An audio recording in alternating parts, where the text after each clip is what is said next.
Hello and good afternoon. I'm very happy to see the large number of participants that are just flowing into this symposium. My name is Einat Albin. I'm the academic director of the Minerva Center for Human Rights at the Hebrew University of Jerusalem. And I'm very happy to open this online symposium on new developments in the extraterritorial application of human rights.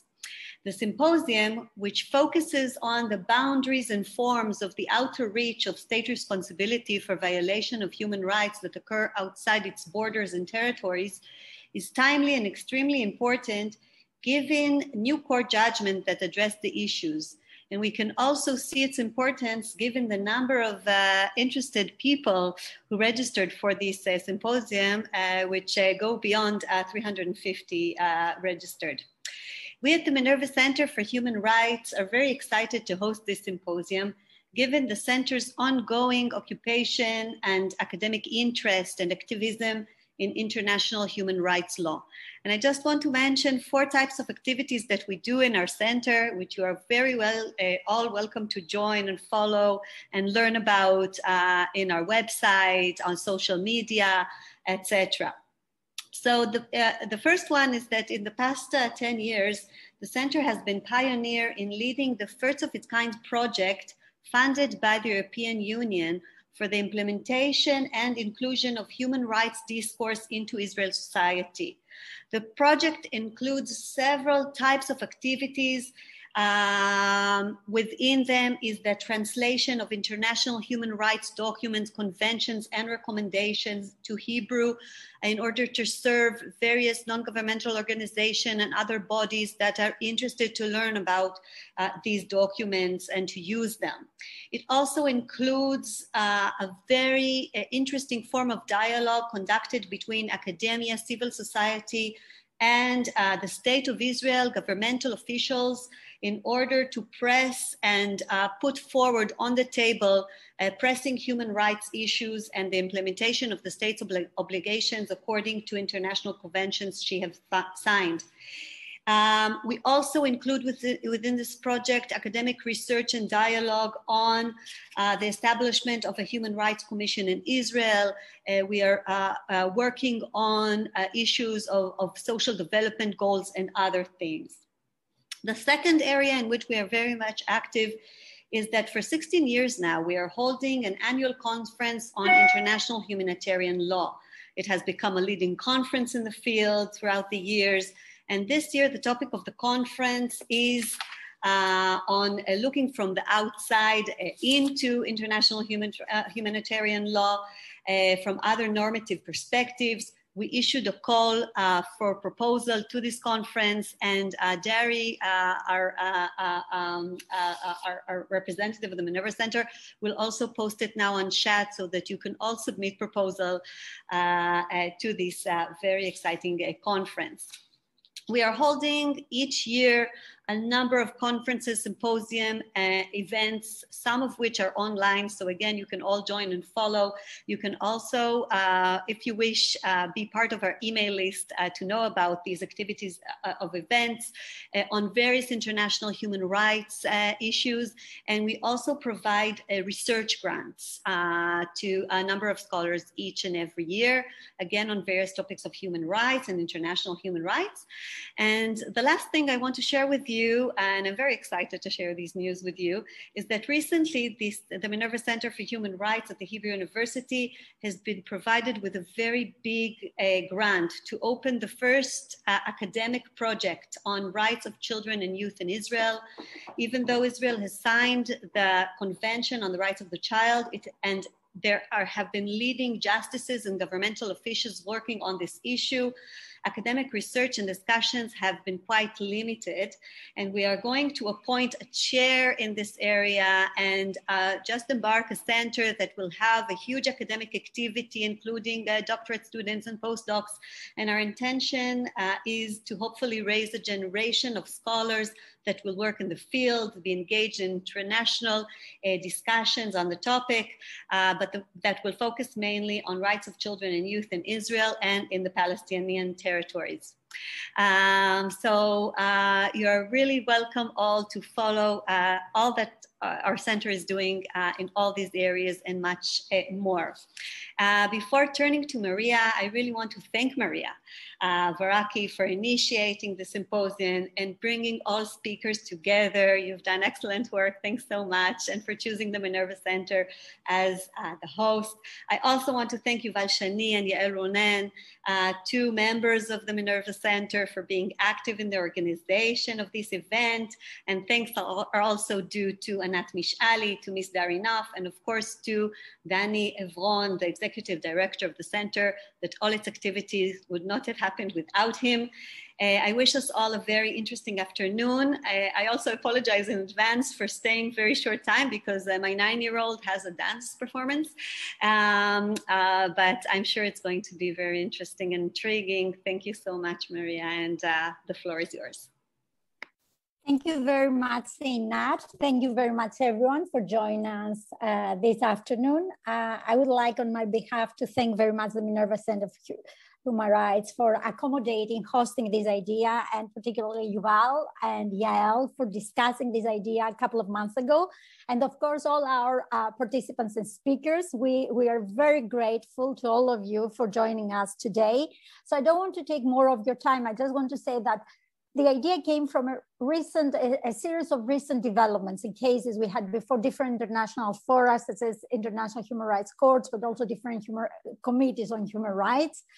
And all these new cases seem to kind of challenge and trigger doctrinal, but also practical questions. So what we are planning to do the next 3 hours is to address this new development with leading scholars, with personal involvement into some of those developments, actually to challenge and to question to what extent we are before a transformative nature on the overall discussion of extraterritorial jurisdiction, but also to focus and highlight a new concept of special obligations that arise from particular rights, such as the duty to repatriate, the duty to investigate, or the duty to rescue migrants at sea. Having said that, we will start with our first panel that I'm going to moderate. I'm very, very happy and grateful. Thank you all once more. This panel will address the outer limits of extraterritorial jurisdiction. We will start with Professor Helen Duffy, a professor at the University of Leiden of human rights and humanitarian law, but also a practitioner herself. And then we will move with Professor Dapo Akande and Dapo Marko Milanovic. I don't know if I have to introduce you. You're all so well known, both of you, Dapo, professor at the University of Oxford, but also co-director of the Center, or I'm sorry, now I have to check it properly, of the Oxford Institute for Ethics, Law and Armed Conflict. Marco, extremely proliferated as well. Even today, I was reading the last post of the new intra-state application at the University of Nottingham, co-editor of the Eagle Talk. And then our last speaker will be Judge Professor Paolo Pinto del Albuquerque, former judge of the European Court of Human Rights, who is going to join us a little bit later. I stop here. We start with our first speaker. Helen, you have the floor for 10 minutes. Thank you all very, very much. Well, thanks very much, Maria, and thanks to everyone. It's really an honor to be part of this discussion. We always say that, but I actually mean it this time, because I see on my screen, you know, the very people, the very experts that I cite in my work all the time, of course, and the people to whom I have gone with consultations on questions of extraterritoriality when it's come up in litigation. In Marco's case many, many years ago, you may remember in the Catan case was when I first reached out to you and we met then. So it's a great honor, and what I'd like to do, I've said that I would sketch out a few of the global trends in the development of standards in relation to extraterritoriality, which I'm realizing in 10 minutes is probably a very stupid thing to have agreed to do, but I will try to reference some of those broad trends. Maybe first of all, before I do that, I think it's important just to remember why this matters and to remind ourselves in a sense of what we're talking about here, especially for the benefit of some of the audience that might be newer to the topic. So what we're talking about here is, of course, the question of the applicability of human rights obligations extraterritorially, so beyond the state's own borders, right? So this is really an essential prior question. We're talking about, do these obligations apply at all? We're not talking about how the obligations apply, difficult issues of state responsibility that might come up in particular cases, but are they applicable at all? So the question of the scope of jurisdiction is really relevant to that whole framework, the relevance of the human rights framework in terms of whatever issues it is that are challenging us in the world today. Linked to applicability, of course, is the question of admissibility. So what we're also talking about is whether or not claims can be brought by victims of alleged violations before international human rights courts and bodies. So in the interpretation of the jurisdiction question, as it's called, the question of extraterritorial scope, a great deal is really at stake. It's, in a sense, the relevance of human rights obligations. It's the ability of victims to access courts. It's the extent to which states will even have to enter into discussions as to whether or not they have met obligations, whether or not those obligations apply, and basic accountability. It's essential, I think, the scope of jurisdiction that we'll be talking about over the next few panels in very specific contexts is also, I think, really essential to the relevance of human rights law to deal with some emerging challenges today. And some of the biggest challenges that we face in the world today are challenges where, if we take a restrictive view of jurisdiction and extraterritorial scope, I would suggest that we essentially render the human rights framework redundant when we need it most. And I'm thinking about things like climate change, for example, which would be, I think, one of the ultimate tests of the question of extraterritorial scope. Having said that, I'm going to try to say a few words about sketching out these global trends that we might see when we look across practice. As I reflected on that, one thing that struck me was just the extent to which we're often very Eurocentric in our assessment of these questions of extraterritoriality. And that's partly because the European Court, as others will speak to expertly on this panel, has of course taken so many twists and turns in its jurisprudence. But I think it is important that we avoid giving perhaps undue weight to the role of the European Court and to the approach of the European Court, because it does diverge quite substantially, I would say, from the approach of other courts and bodies around the world. And therefore, I think it's less surprising that academics focus on the European Court, because it's fascinating for us, right? All these strange, apparently inconsistent and sometimes anomalous decisions of the court, if I can say so, are fascinating to analyse. But it's interesting that we see that even in international litigation, for example, before the Committee on the Rights of the Child, where there was the recent cases concerning the repatriation from Syrian camps, even in that context, we see all of the parties referring to European jurisprudence, and indeed the committee itself referring to European jurisprudence in a way that raises questions as to why we do that. Do we need to perhaps shift our perspective a little bit from the approach of the European Court, which is one approach, to a broader global approach? So what I want to sketch out now is just the extent to which the European Court and the approach of other courts and bodies do somewhat differ in their approach today. And I'm going to do this in a very quick, broad brush way, and others, of course, will drill down on this in specific examples. But we do see the European Court's approach standing out, at least so far as it articulates what it refers to as this two-part test for extraterritorial scope of human rights obligations for jurisdiction. And of course, that two-part test, as I'm sure everyone or many will know, is whether or not the state exercises control of territory or control of persons. Essentially, that's what it's referred to as its two-part test.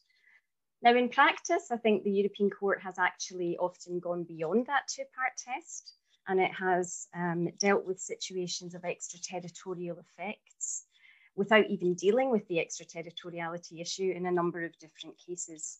But still, it does articulate a two-part test, and of course, recently, earlier this year in Russia against Georgia, suggested that it couldn't go beyond this two-part test.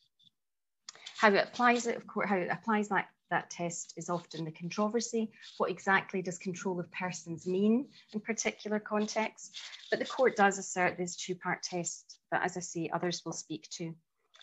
If we turn then to look at the approach of other international courts and bodies, I think it's quite interesting how there seems to be, I think, some movement in a particular direction. And I would say that although there's very different approaches by different courts and bodies dealing with very different situations, we also see quite a broad consonance of approach across those courts and bodies. And I'll be interested to see what others, whether others feel there is broad consonance or in fact, the differences are greater than the similarities. But let's take a quick look at those international standards then beyond the European Court context. So for example, you know, we know the UN Human Rights Committee, if we take as the starting point, General Comment 31, talks about the exercise of power or effective control. So effective control, of course, a term that's used across all of the bodies. The question being, of course, effective control of what? Does it need to be effective control of territory or persons, as the European Court would suggest? Or can it be something broader, the effective control of rights, for example, the effective control of the activities of states? It also refers the UN Human Rights Committee to this idea of power, really important. I think it's the exercise of power by the state. And of course, the state exercises its power in many different ways. So building on this basis of power or effective control, we then see an elaboration later by the UN Human Rights Committee, and I know you'll be talking about some specific cases later on. But we see an elaboration, for example, in General Comment 36 on the right to life. We see an elaboration on what this effective control looks like and means in the particular context of the right to life, where the UN Human Rights Committee specifically talks about power or control over the enjoyment of rights. So this is, I think, an important marker in terms of shifting from control of persons to control of enjoyment of rights. Let's have a look then at the regional systems, and I think we see a similar kind of shift in that context. Perhaps I should also say that in the UN level, I know we'll be hearing from the UN Special Rapporteur on Terrorism and Human Rights, but there have been several UN reports from the Special Rapporteur, or also from the UN High Commissioner for Human Rights on Privacy in a Digital Age, both of which take this approach as well, a control of rights approach rather than control of persons. Regionally, I think it's very interesting to note, because it's often a little more neglected, certainly than the European Court, is the African system. And for example, the African Commission on Human Rights, in its general comment on the right to life, which came out before the UN Human Rights Committee's general comment, has a very broad reference there to jurisdiction arising where the state exercises effective authority, power, or control over either perpetrators, victims, or victims' rights. So a very broad framing there. Inter-American system, taking a slightly different approach in its very well-known advisory opinion on the environment and human rights of a couple of years ago.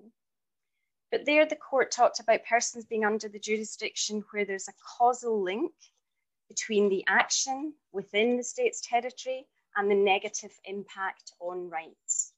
So there we see again a broader approach, I think, to the relationship, one that's focused, as the court said, on whether there's effective control of the activities of the state, not control over the persons in question, but over the activities of the state, and whether those activities caused the damage in question.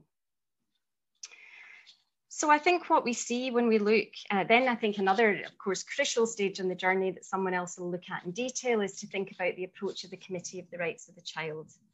And this approach, I think you will be discussing on the next panel in a fascinating cases concerning the repatriation from Syria.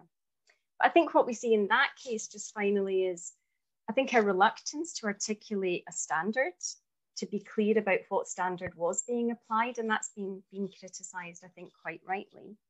But what we also see, I think, that's very interesting is a reality coming through that decision, which is in order to understand the nature of the nexus between the state and the individual that gives rise to jurisdiction, you need in practice to take a holistic view and look at a whole host of different legal and factual factors that together created sufficient proximate relationship between the individual and the state for jurisdiction to arise.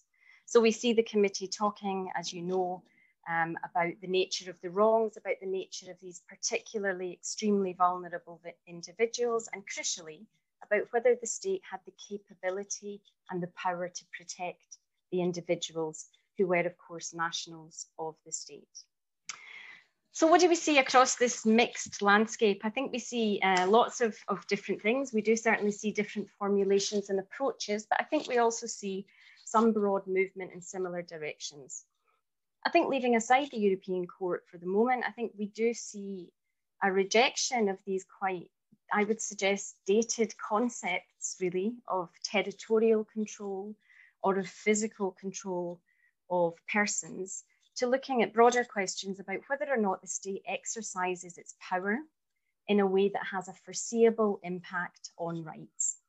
And if the state exercises its power in such a way, and that impact is foreseeable, then the individuals are within the jurisdiction of the state. That seems to be the approach that is emerging from across most courts and bodies. I'm just finishing up. Maria, you'll be pleased to know I can just sense the tension. I can just sense it. The European Court, of course, what happens with that? Do we just dismiss it as unimportant? Well, that would be very bizarre, especially for someone who litigates there sometimes. Of course, it's crucially important, but we also have to remember that the European Court, which we're coming on to talk about now, it continues to evolve all the time in its very dynamic approach to interpretation and application, also in light of other international standards. So we could expect to see development there. To conclude, I wanted just to flag a couple of challenges that I think we will need to look at. I think we need to recognise that while there is this trajectory, there are also challenges that arise with legal clarity and certainty. What are the parameters? What are the limits? Is there a need to be more articulate by courts and bodies as to the standard that they are applying? Perhaps being more cautious than they sometimes are, including the European Court, to be clear when they're articulating a legal standard of general application and when they're actually applying a standard to the particular facts before the court. Because I think very often the language used reflect the facts before the court and are not standards of general application that work in future cases. And that's caused a lot of, I think, problems. But I think being more articulate doesn't mean be more restrictive. It has to be a flexible standard. I think it has to be, we see that from practice today, the standard has to be flexible enough to deal with the emerging realities in the world today. And as I said at the beginning, I think climate change is the classic example of that, that really will be, in a sense, the test of this. It doesn't make any sense to have a territorial or a control of person approach. It doesn't make any sense to look only at environmental harm within a state's borders. And if we do that, of course, we will neglect those most vulnerable in terms of victims in the places around the world most affected. And we will essentially not hold accountable the states that are most responsible. So lots of challenges ahead. I hope I haven't dizzied everyone with that global overview, but thank you very much for your time. Thank you very much, Helen. And I really apologize if I stressed you. I didn't realize, that I was so expressive even from the Zoom screen. Having said that, I want to thank you because you really mapped the discussion. You opened the discussion, you raised so many questions. And I think there are so many threads already in your introductory intervention, that they will come up again. Now, our next speaker, although, we talked about the Eurocentrism and you provided a global approach, it looks like that we return somehow with the next three speakers back to the European continent. So Marco, you have the floor to discuss particular recent developments in Ukraine and also Georgia versus Russia, #2. Thank you very much. Thank you, Maria. Thank you, everybody. It's a great pleasure to be with you. Yes, I intend to go full on crazy with Eurocentrism. But before I do that, let me sort of give you a bit of a reason why. And this is a good sort of link to Helen's talk. So as Helen rightly said, this whole question of extraterritoriality revolves around the interpretation of specific types of clauses that are found in many of the most important treaties. These are these jurisdiction clauses that say that a person essentially has to be within or subject to a state jurisdiction to have rights under the treaty. And human rights bodies have generally converged around those different tests to explain what the word jurisdiction means: control over territory, control over the victim, or the functional approach of control over rights that the Human Rights Committee and the Committee on the Rights of the Child have adopted. In my work, when I published my book on this more than 10 years ago, I essentially argued that negative obligations of restraint should apply without any territorial limitation. That when a state acts abroad, for example, to kill somebody, it should always have the duty not to do so arbitrarily, see what I mean? When Saudi Arabian agents kill Jamal Khashoggi in Istanbul, that is, to my appreciation, no different than if they killed him in Jeddah. That they killed him in a consulate is entirely irrelevant. Human rights law should apply in the same way as if he was killed in an apartment, for example. You see what I mean? So that's the negative obligations that actually go to many, many different types of scenarios. For example, state surveillance abroad that Paolo will also discuss. The real difficult cases are those of positive obligations. Should Israel, for example, share its vaccine supply with the Palestinian authorities? Okay. Does Israel have the duty to protect us if an Israeli company, NSO, supplies malware to all sorts of dodgy governments that then use that malware to spy on human rights defenders and dissidents abroad? Yeah. That duty of protection is the issue. And the panel to come will also focus on these issues, for example, in the migrant context and the repatriation of children context. So back to Europe, okay? Now, the European Court of Human Rights is a triple outlier. What do I mean by that? It has by far the greatest number of cases on these issues. Not simply the volume of cases, but the variety of different scenarios. If you combine everything the European Court has done on this, every other human rights body added up, doubled, tripled over, will still not reach the number of cases the European Court has done on this. That's one reason why there's Eurocentricity here, okay? But the other way in which the European Court is an outlier is that it's very powerful. Nobody really cares, if you're a state, about what the Human Rights Committee says or the Committee on the Rights of the Child says. Okay, it's a nice thing, but they really care if the European Court says something. And that has a paradoxical impact. Because the European Court has all this authority and power, it is very afraid of losing it. And it is by far the most conservative of all human rights bodies for that reason. Okay, it has too much to lose. And that's why it's an outlier in the third sense, which is that in many respects, its jurisprudence is more restricted than the others, as Helen has well explained. Now, it's very interesting to see cases go to the Committee on the Rights of the Child, go to the Human Rights Committee that do not have a parallel in Strasbourg. And the reason why that's the case is strategic, that the lawyers litigating these cases don't want to go to Strasbourg first because they think they might lose. And they go to the Human Rights Committee, they go to the Committee on the Rights of the Child because they think they might win. And then the European Court will be shamed later on into changing its own restrictive jurisprudence. Okay, so there's that bit into it. Okay, my second point ties return to the first. A lot of the reasons why the European Court is so restrictive is because many of the cases that come before it confuse two different issues: the issue of extraterritoriality and the issue of the application of the Convention in Armed Conflict. And these cases that are the most political, the most difficult, like Georgia, Russia, like Bankovic, and so on, they are the ones that drive this cowardly instinct, if you will, in the European Court. They're the ones where the court is most afraid of pushback from very powerful states, whether that's Russia or the United Kingdom or France or whoever, okay? But again, these are separate questions. Extraterritoriality issues arise all the time in peacetime. They arise in peacetime much more often than in the armed conflict context. Jamal Khashoggi was not killed in an armed conflict. All people subjected to electronic surveillance abroad are not in armed conflict, et cetera, et cetera, et cetera, okay? My third point is that the most controversial issue, the one that really distorts everything in the European Court's case law, is the right to life, particularly issues of kinetic use of force to kill somebody. Okay? That's the most difficult question. The court in Bankovic, which was decided in December 2001, did not want to say that whenever a European state kills somebody abroad, they have to justify that use of force in Strasbourg. Why? Because it did not want to become an arbiter of every use of force in Afghanistan, Iraq, wherever. Okay? That's all you need to know to understand the Bankovic decision.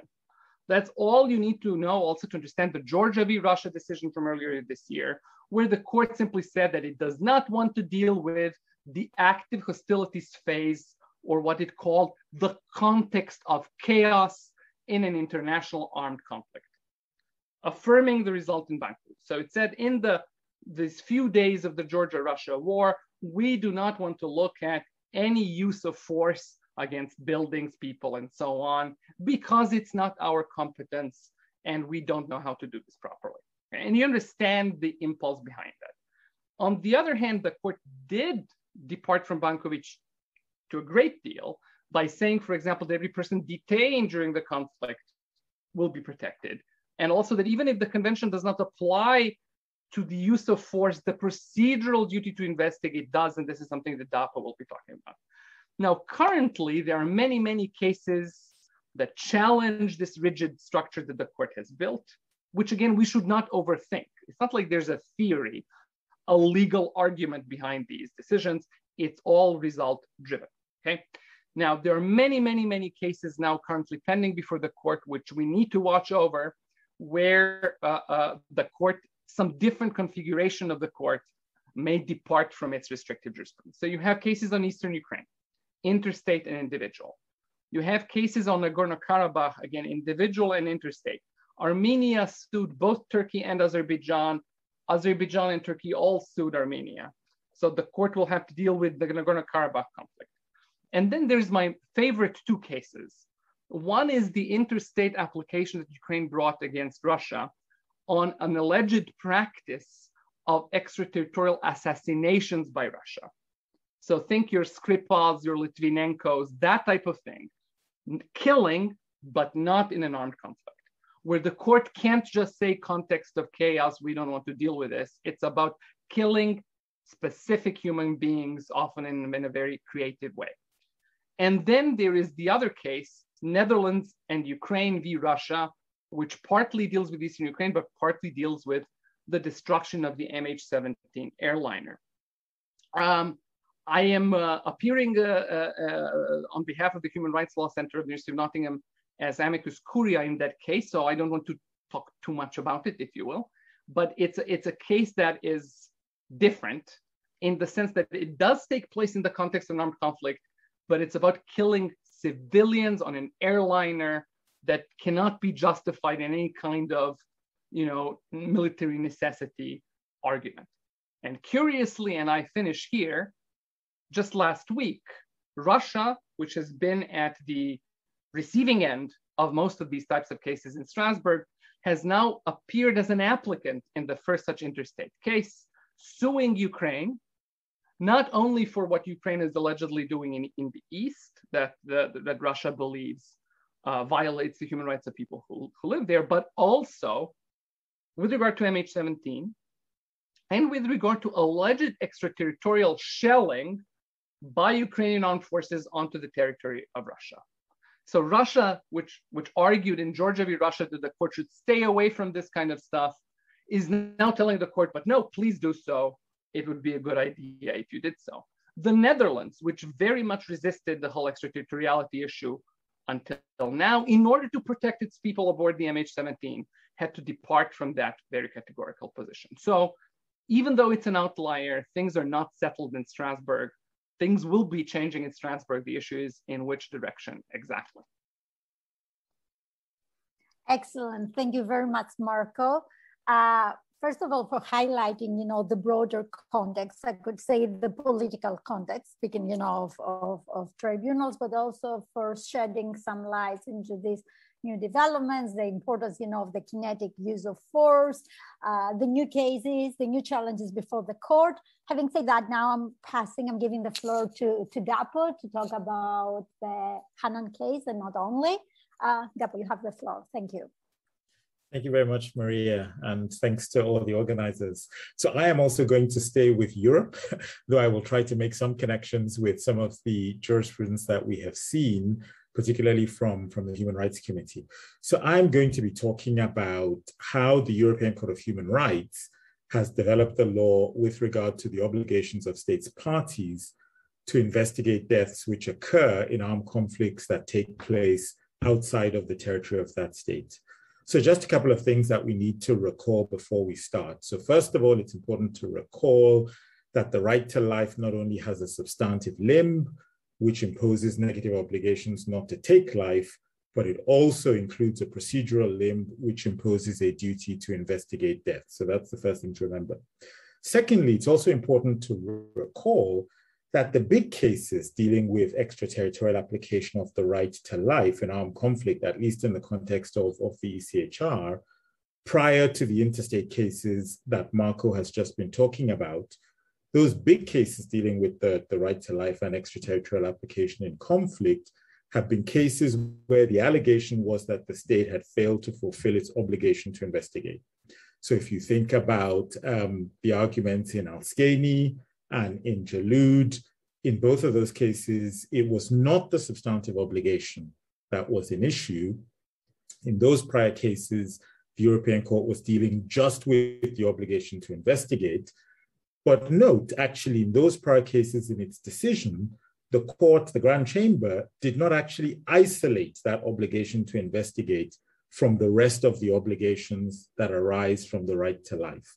So when it was analyzing the extraterritorial application of the convention, it based its analysis in one sense on whether the taking of the life was within the jurisdiction of the state concerned. No emphasis on whether something that followed the taking of the life, the investigation, whether that actually brought the applicants within the jurisdiction of the state. Now, the case that I want to focus on is the case of Hanan against Germany. So here for the first time, so this is earlier this year, the decision of the Grand Chamber, for the first time, the court chose to base its decision with regard to extraterritorial application of the right to life solely on an analysis of whether the obligation to investigate applied to a death which occurred outside of the territory of the state. So I, like Marco, should issue a disclaimer. I was counsel for the applicant in that case. So what happened in Hanan? So this is a case that concerned an airstrike in Afghanistan ordered by a colonel who was a German officer, part of the German contingent in ISAF that was commanded by NATO. There was an airstrike which was actually conducted by a US plane, airstrike on two fuel tankers that were thought to have been hijacked and surrounded by insurgents, but in fact was surrounded by civilians. The airstrike killed 91 civilians, including the applicant's two sons, and also injured numerous civilians. So the applicant contended in that case that the investigations carried out by Germany into the deaths had violated the right to life, insofar as the investigation carried out was inadequate. What did the Grand Chamber decide? So the Grand Chamber decided that the victims, remember, they were actually physically located in Afghanistan, the airstrike occurred in Afghanistan. The Grand Chamber decided that the victims were within the jurisdiction of Germany under Article 1 of the European Convention, and that Germany's acts of investigation were subject to the requirements to investigate under Article 2. Now, on the merits, actually, Germany did win, despite the fact that the court had found that, the court found it was subject to the obligations under Article 2, but on the merits, Germany won. Now, perhaps more significant is that the court also held that Germany was under an obligation to investigate under Article 2. So it wasn't just that the acts that Germany had carried out of investigation failed to meet the requirements of Article 2, but the court also held that even if Germany hadn't actually investigated, it had an obligation to do so. Now, on what basis did the court find that Germany had an obligation to investigate deaths occurring extraterritorially?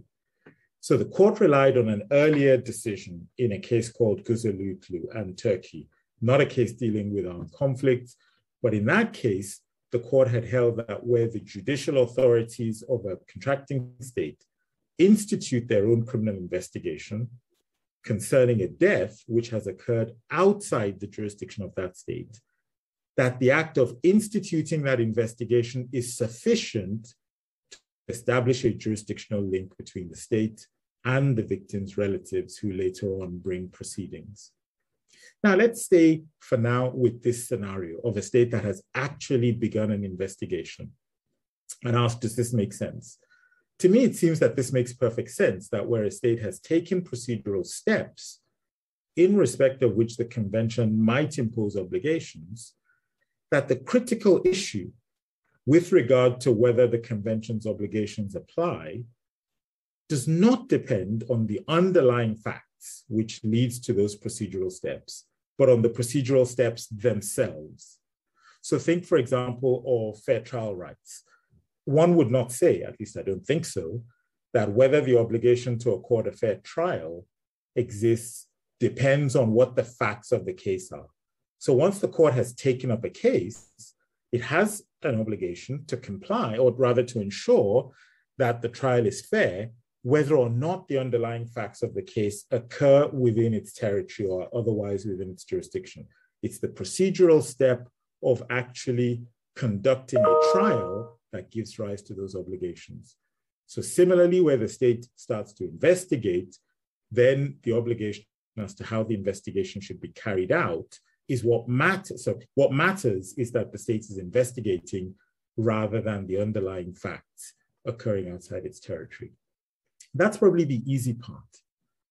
Now, what's most significant about Hanan, and to some extent also Güzelüklü before it, is that the court says that the convention obligations with regard to investigations apply not only where the state has actually begun an investigation with regard to a death occurring abroad, but may also apply where the state has not undertaken investigative steps, but rather the convention requires the state to investigate. So in Güzelüklü, the court said that there were special features that create that jurisdictional link, such that the state has an obligation to investigate deaths that occur abroad. Now, this is not a case like my prior analogy with the fair trial rights, where you might say, look, the state has actually taken steps, it has exercised jurisdiction, and that's what brings it within Article 1. Here, there is something else, or there has to be something else, that brings the facts within the jurisdiction of the state. And this, it's these special features that the court talked about. So a couple of things here. First of all, why does the court actually create this category at all of special features which may bring the facts within the jurisdiction of the state and create an obligation to investigate? Well, the reason is that the court is keen not to create a disincentive to investigate. So this was the fear, both in Güzelüklü and in Hanan, that if the court says, if you investigate, you have jurisdiction, but if you don't investigate, there is no jurisdiction, the result will be that states will not investigate, and therefore they will escape any obligations that might arise under Article 2. So the court is trying to say that actually, whether or not the facts are within your jurisdiction don't turn on what you do, they turn on something else. And that's really important, because absent this, actually, there would have been a chilling effect. Germany actually argued this in Hanan. There would have been a chilling effect on investigations. So we would have been going backwards, essentially. Second question is, okay, what are these special features? And this is the really interesting thing about Hanan. The court says that if the state has obligations to investigate under either IHL or under its own domestic law, then those are special features which create which bring essentially the applicants within the jurisdiction of the state and create an obligation for the state to investigate under Article 2, right to life. Now, what makes this really interesting is that So far, we have spoken about, or we've been talking about the relationship between IHL and human rights from the perspective of the interaction on the substance of the issue. In other words, to what extent does IHL perhaps modify human rights obligations, or possibly even vice versa? It's really been on the substance. Whereas what the court has done here is to suggest that actually there's another relationship between IHL and human rights, which is important, which is that IHL obligations might actually bring facts within the jurisdiction of the state. And so the court found that because of those IHL obligations to investigate, then the state also has human rights obligations to investigate.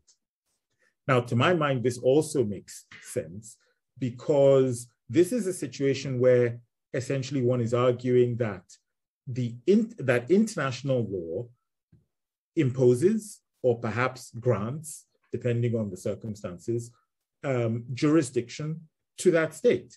So in other words, the state has an obligation to exercise jurisdiction as a matter of its other obligations under international law. And it is that which then qualifies as jurisdiction from the perspective of human rights law. Now, in one sense, one might argue that this is similar to what the Human Rights Committee has been grappling with in those cases relating to migration and in those cases relating to the search and rescue zones, where there the analogy is not with IHL, or rather the link is not with IHL, but the link is actually with regard to the law of the sea. And again, there the argument might be made that in a similar way, that where other rules of international law either require or confer jurisdiction on the state, then that jurisdiction that is imposed on the state, or the obligation, sorry, to exercise a form of jurisdiction that is either imposed on the state or conferred on the state, is relevant for human rights purposes. In other words, it's relevant to assessing whether or not the victim is within the jurisdiction of the state under either Article 1 of the ECHR or Article 2, as it was in that case, of the ICCPR. So to me, actually, there is a link between this obligation to investigate in Hanan and the steps that the Human Rights Committee was discussing in those cases, in the sense that there is this broader reference to the conferral of jurisdiction by other areas of international law. A final point from me, and just to say that why are these procedural steps, so returning specifically to Hanan, the obligation to investigate, why is this particularly important? There might be some disappointment, whether it's Ukraine, Russia, about what the court says there in context of chaos, as Marco was referring to.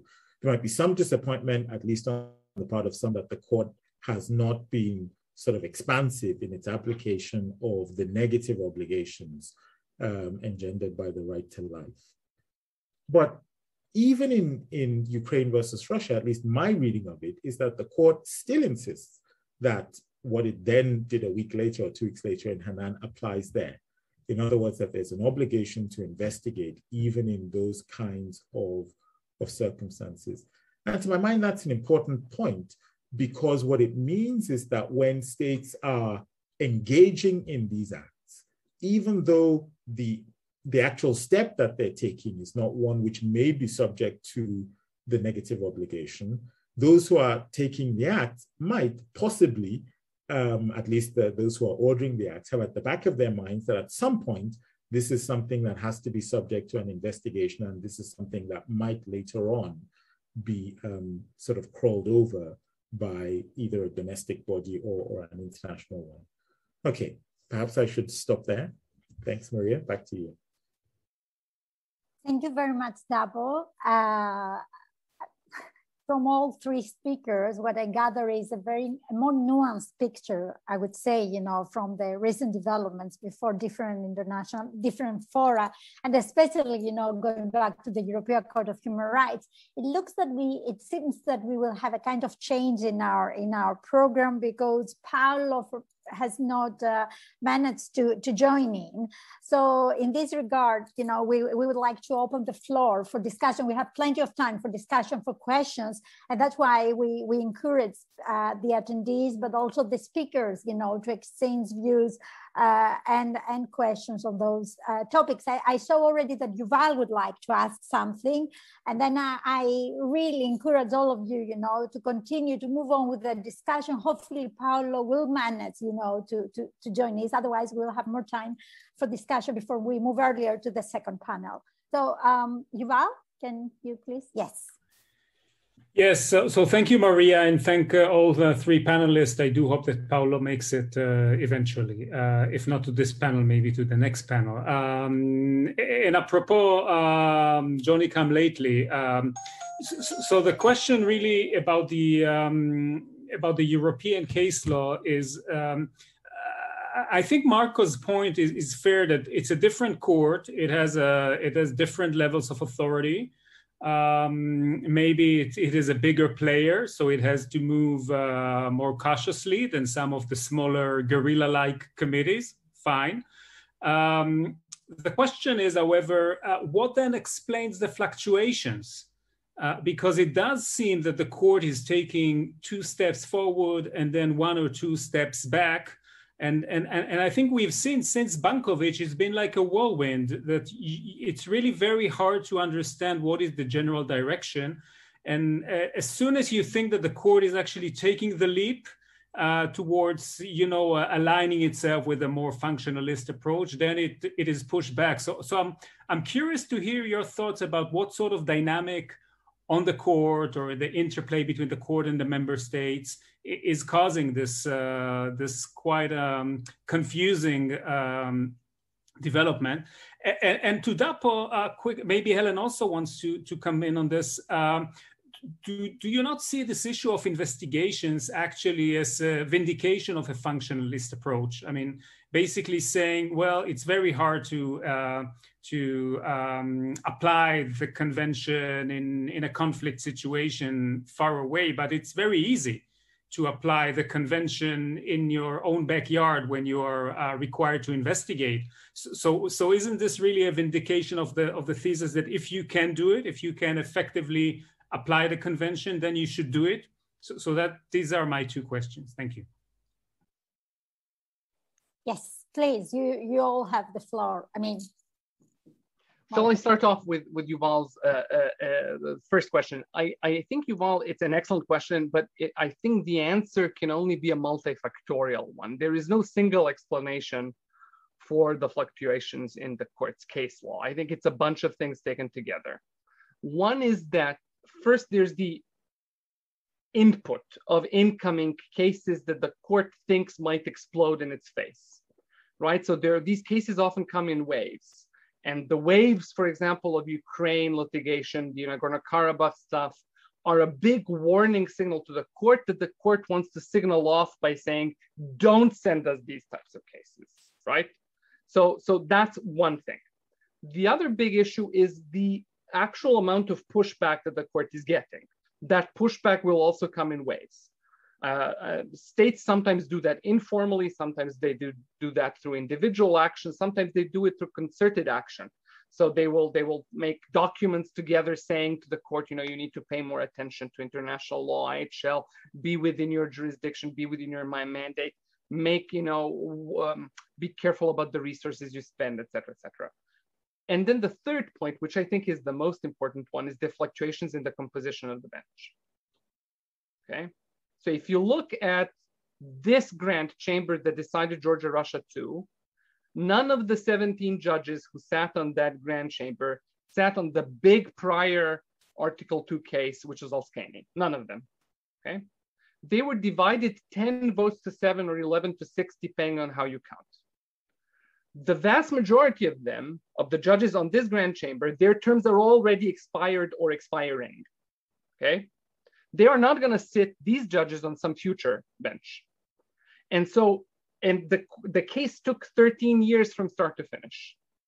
So that means not simply is the court jurisprudence fluctuating, it's impossible to predict how a judgment like this one, what's the precedential value that it'll have. My gut feeling is that it'll have less of a precedential value than Bankovic, for example, especially because the bench was so divided and because the outcome is so mixed. But there's no way of knowing.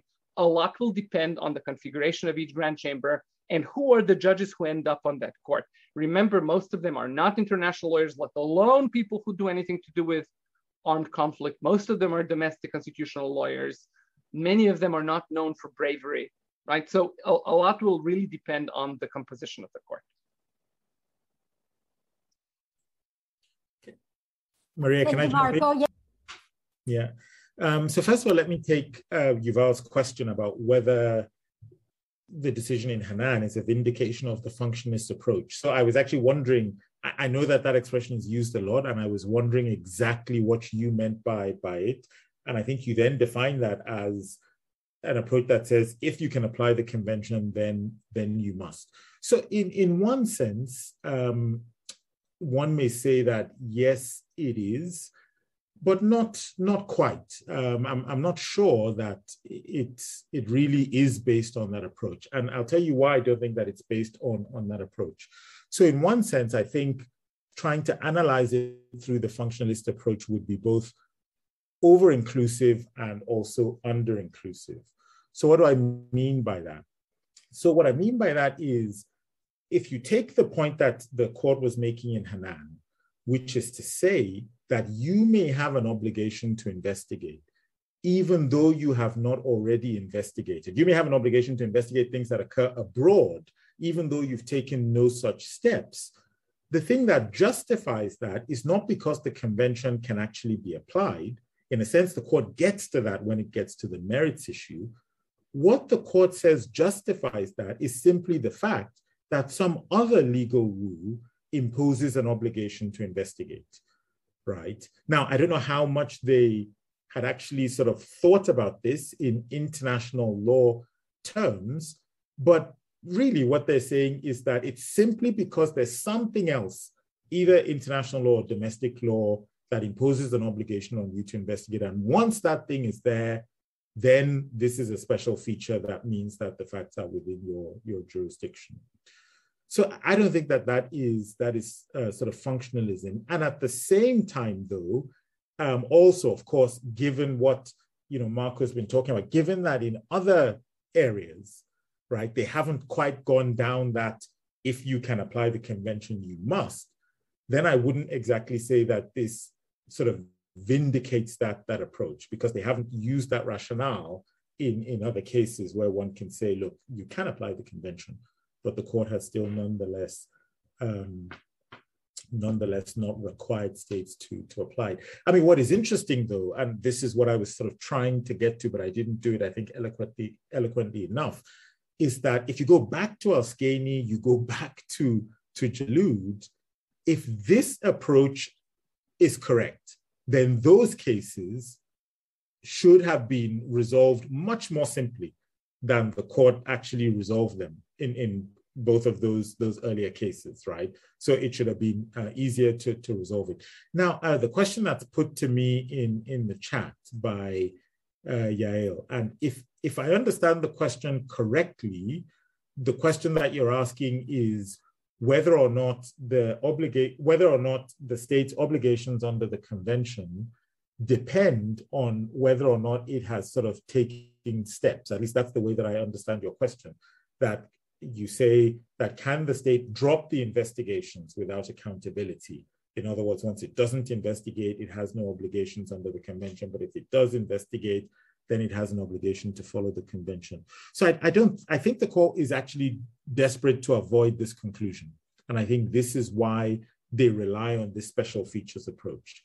Yes, if you do investigate, you have an obligation to follow the convention. But what they're desperately trying to say is that even when you do not investigate, there might be circumstances where you still have an obligation to follow the convention. That's actually what is significant about Hanan, though the facts of Hanan actually were one where the state had actually investigated. But what they're saying is that even if Germany hadn't undertaken any investigative acts, simply because IHL and because German domestic law required Germany to investigate, then it would have had an obligation both to investigate and to comply with the requirements of the convention as it investigates. Thank you very much, Dapo.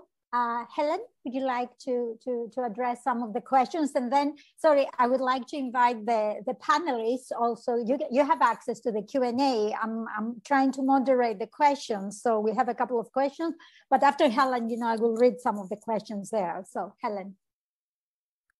Just jumping in on this question about the functional approach, I think it is very interesting to what extent, if states can, this is linked to jurisdiction. And maybe the point I wanted to make is an obvious one. Maybe I'm not answering the question as much as making an additional observation, but I think my feeling is that we stuff an awful lot into jurisdictional questions, and many of the issues are better dealt with as questions of responsibility, right? So I just wanted to point out that I think questions of, to what extent the state can and what the state can do and can't do, in a sense, are most obviously dealt with at the stage of responsibility, right? Where the state is obliged to do what it can, let's say, right? So that kind of inherent flexibility is obviously built into human rights law itself. So I feel maybe it would be better dealt with as responsibility rather than jurisdiction. But yes, I do think it's interesting that that is a factor that is taken into account, that where the state can protect rights, it should protect rights. And that does resonate with the Committee on the Rights of the Child approach that I referred to, where they talked about the unique capability of France to protect the rights of children in Syrian camps. So I just wanted to offer that reflection. And then really quickly following up on Marco on I think it is really interesting to think about the internal and external factors, and that's a longer conversation. I think it poses real challenges, doesn't it? The extent of the politicization of justice, to put it perhaps a little dramatically, but in the sense that the pushback against the court, I think, is having an impact on the court's approach. At least serious questions arise in that respect that we need to deal with for the broader credibility of the court. And then internally, the positions that states take on jurisdiction is obviously a huge factor that influences the approach that the court takes. Perhaps even the nature of the interstate cases, but certainly the approach that particular states take internally and externally is having an influence, I think. Thank you very much, Helen. I'm going through the questions. We have a couple of very, very interesting questions. I'm going to read the last question by Professor Horst Hanum, who is with us from Boston. And so Horst is asking, he would like to, he's addressing the panel about the issue, what should be the outer limits on the exercise of extraterritorial jurisdiction, saying, ignoring for the moment the often confusing approaches that different courts, commissions, rapporteurs have taken.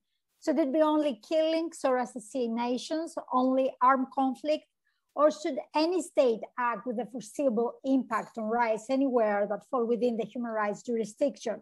If it is the latter, does it mean that human rights body would be adopting a special definition of jurisdiction different from that applied by other international law tribunals? Okay, we go back to fragmentation, I can see here. So please, all of you, you have the floor to address this question, and then we can go. Some of the questions, actually, some of the other questions, they will operate as a bridge with the second panel, I think. So I would like to give the floor to all of you, to address this question. Thank you. So let me start. Thank you for that question. There's actually many more questions here than one. I mean, the last question, one of principle, is about whether this is some kind of special type of jurisdiction. And let me deal with that first. Yes, it is, in a sense that this is not the jurisdiction of states that we normally discuss in public international law, as in the authority of a state to prescribe and enforce its domestic law. This is not that type of jurisdiction. Nor is this the jurisdiction of a court, meaning the authority of the court to decide a case. This is the jurisdiction of a state as a relationship between a state and a particular individual group of people that gives rise to human rights. And that is a categorically different species of the word jurisdiction than other forms of jurisdiction we frequently talk about in other contexts. So what does that actually lead to? That's the big question, the should question. as I said before, I think all negative rights, all negative duties should apply without any territorial limitation, regardless of whether it's armed conflict or not.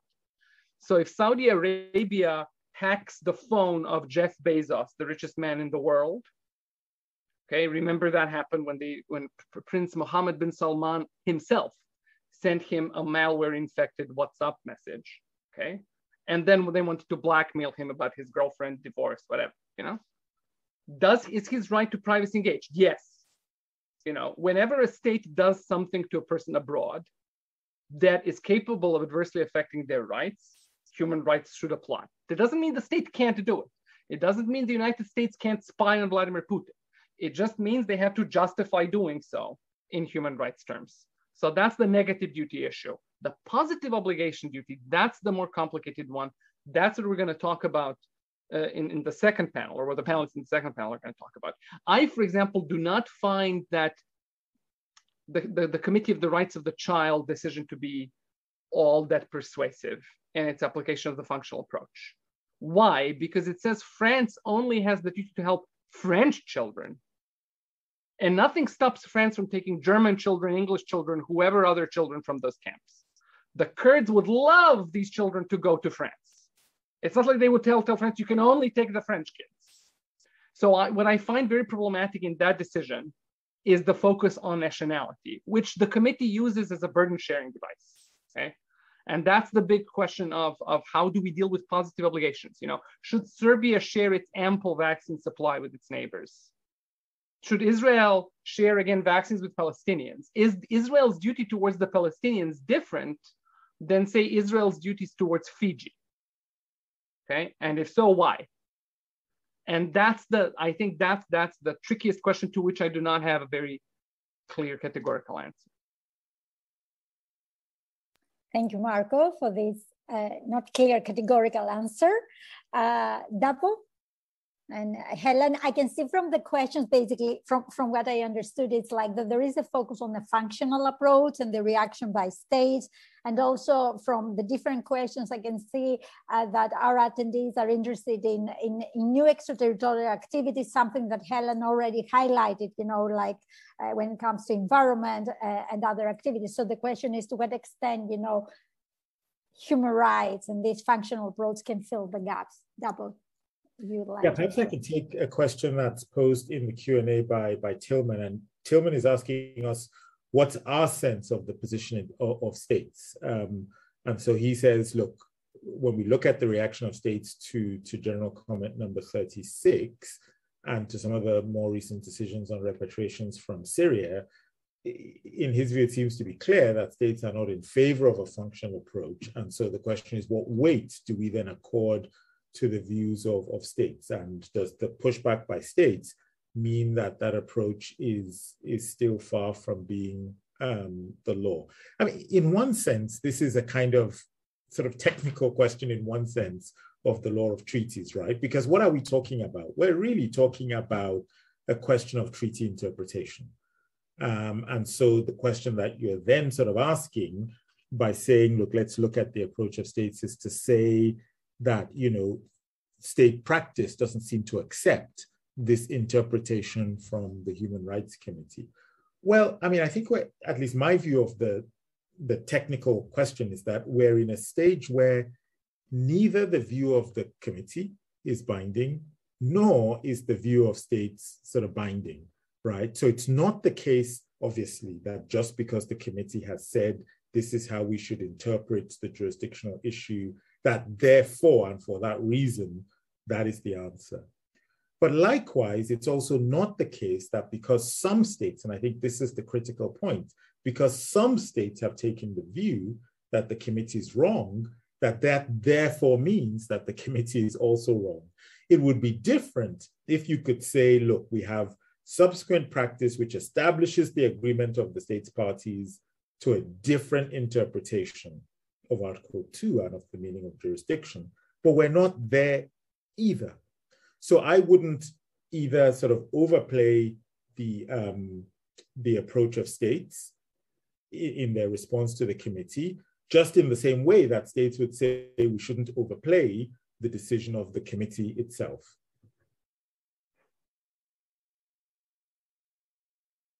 Okay, thank you very much. Helen, would you like to address any of the particular questions? Thanks, Maria. There's a lot of questions and they're extremely good ones, unfortunately for us, given the time we have left to try to deal with them. But just a couple of things, and maybe to connect up the question about jurisdiction and special approaches to jurisdiction and the question of climate change, for example. I mean, I think if we take the approach that indeed I think jurisdiction, as has been expertly explained by Marco, is different in terms of human rights, what it means under human rights treaties, undoubtedly, right? I think that is the case. And in terms of what that should look like, I do think if we look to some of the international standards that I referred to earlier, we do see, I think, the contours of an approach. And I think, you know, where the state's conduct does have a foreseeable impact on rights, then it seems to me that the individuals, it's not problematic to see the individuals as being within the jurisdiction of the state on that basis. So it's the state's own conduct that, in my opinion, can be act or omission. I don't think that we should make a sharp distinction between negative and positive obligations. You know, but where the state's conduct has a foreseeable impact on rights, then I don't see a problem with the individuals being within the jurisdiction. Again, whether or not there's a violation will depend on a lot more factors, of course. That doesn't mean that every state is responsible around the world for failing to protect all of the effects of climate change. But, you know, I think that we have to, as a contours of what jurisdiction should look like, I don't see that approach, which is what I think is, as I say, the international approach. I don't see that as a problematic starting point for that. And so in respect of climate change, I do think that some of the cases before the European Court will be challenging on this issue because of the approach that the court has taken to date. And the question then presumably becomes, how does the court approach its own test to date, or does it do what it's done in many other situations, which is say this is an exceptional situation and we will expand the exception. So when we say control of persons, what we really mean is impact on persons of the climate crisis and of particular conduct of states. So, you know, it may be that this requires the court to take a more expansive view. It may certainly require the court to look at what has been said on climate change and extraterritoriality by other courts and bodies which have already gone there. Excellent, thank you, Helen. I think, yes, I think Dabo and Marco would like to add both. Dabo. Yeah, I was just going to come in on this question of omissions and this distinction between sort of positive and negative obligations. And so Helen has just mentioned, you know, where the state's conduct has a foreseeable impact on the exercise of rights. And I was just sort of wondering, and I'd be interested to hear Helen's own reaction to this as well, about the role of directness as well, because it seems to me that that might also be significant, that it's not just that it is foreseeable, but also that it is direct. Because otherwise, if at least my preliminary view on this is that if you do not have a requirement of directness, then it becomes almost impossible to delimit the scope of the obligation, particularly when we're talking about emissions, and particularly in circumstances where we are talking about things that might have sort of economic consequences. Or somebody's asked in the Q&A a question about sanctions and the extent to which the imposition of sanctions by one state on another state might be regarded as a violation of the rights of, you know, individuals in that other state. Now, in one sense, you can say, you know, in circumstances where you impose sanctions, or in circumstances where, for example, say you refuse to give aid, it is foreseeable that certain consequences will follow. So every decision that you take where you are not doing things in relation to another state, and where you know that others will not fill the gap, then, you know, you're not trading, you're not giving aid. It's sort of foreseeable that there will be those consequences. But how then do we make a distinction between circumstances where we say there's a violation of rights and circumstances where there's not? Or are we prepared to accept that in all of those circumstances, all of the states that are not doing that thing have human rights obligations? It seems to me that maybe the requirement of directness might be one way to limit the range of obligations that are at play. Should I jump in briefly yes, on that? Or, yes, and then I will give the floor to Marco. Yes, Helen, because it was a direct. Yeah, no, I mean, that's a really interesting question, Dapo, and I don't know the answer to it. I think what I want to say is maybe, and it depends maybe what we mean by directness, of course. But it's certainly true that if we look at the international standards, the UN Human Rights Committee talked about direct and foreseeable impact, actually, in General Comment 36 on the right to life. And, you know, the Inter-American Commission, I know, talked about directness in a particular case. And in the contours of most of what we're talking about, directness, I think, is a reasonable requirement. So, for example, the Inter-American scenario, an individual is shot down, you know, a light aircraft is shot down by the state, and the Commission says there was a direct impact, right? So that's straightforward. I think when we start to think about climate change as one example, again, of the different ways in which states contribute to, you know, very serious wrongs in a variety of different ways, I just wonder what the role of directness would be in that context. So I feel I would need to think a lot more about what directness means and maybe how it would be interpreted in that context. And again, whether we aren't better to just look at this as a question of state responsibility, right? The various ways in which states contribute to wrongs, recognizing that that's a different question than jurisdiction, but it's a question where we have tools to answer those complex questions. Thank you. Dapo, Marco, sorry. So I'll come back to this whole question of climate change, because in a sense, it's the most important question for us today, right? I mean, there's no single more important question for the human species today, and not just our species. On the other hand, it exposes how powerless lawyers are to deal with questions of that type of magnitude. I find it, so Benoit Mayer in the comments is saying, you know, isn't the European Court's current restrictive jurisprudence in Article 1 really a barrier to these types of cases? And yes, it is. And trying to pretend that it's not, as for example, the litigants in those cases are doing to some extent, is doing a disservice to actually the magnitude of the problem, okay? If the European Court is saying today, and that is still its position, that if a British plane flies from London here to Belgrade, I'm coming to you from Serbia, drops a bomb on me and kills me, the right to life will not apply.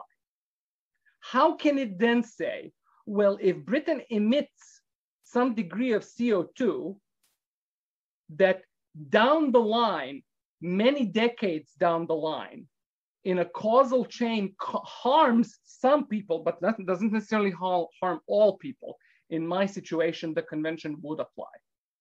I mean, there is no way for the court to get, I mean, it could always say it's an exceptional case, it's different, but the contradiction between these two positions is so fundamental that I don't see how the court can resist it. What the court can do in some of these cases is say, we will not decide the extraterritoriality issue because there's also applicants from within that state. That's what it's doing in surveillance cases.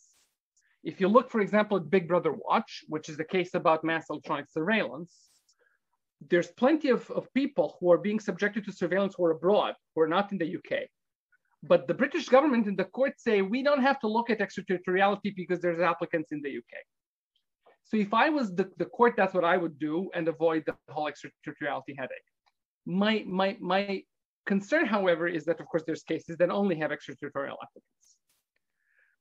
To deal with this question in a more fundamental way, I think we need to go back to more simpler examples. Forget climate change for a moment.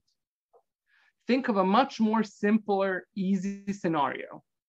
Person in state A, who may or may not be a state agent, emits environmental harm, poison, onto the territory of state B. Are people in the territory of state B within the jurisdiction of state A? Okay.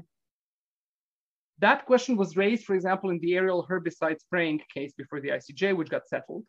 That's the scenario that the Inter-American Court deals with in its advisory opinion, but that's not a scenario that the European Court has ever confronted. And until you reach that type of simple environmental harm scenario, how do you even move on to climate change, which involves the entire problem of collective action and burden sharing?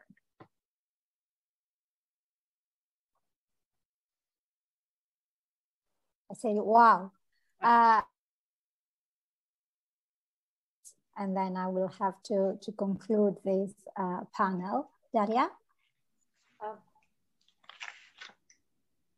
Yes, you should hear me?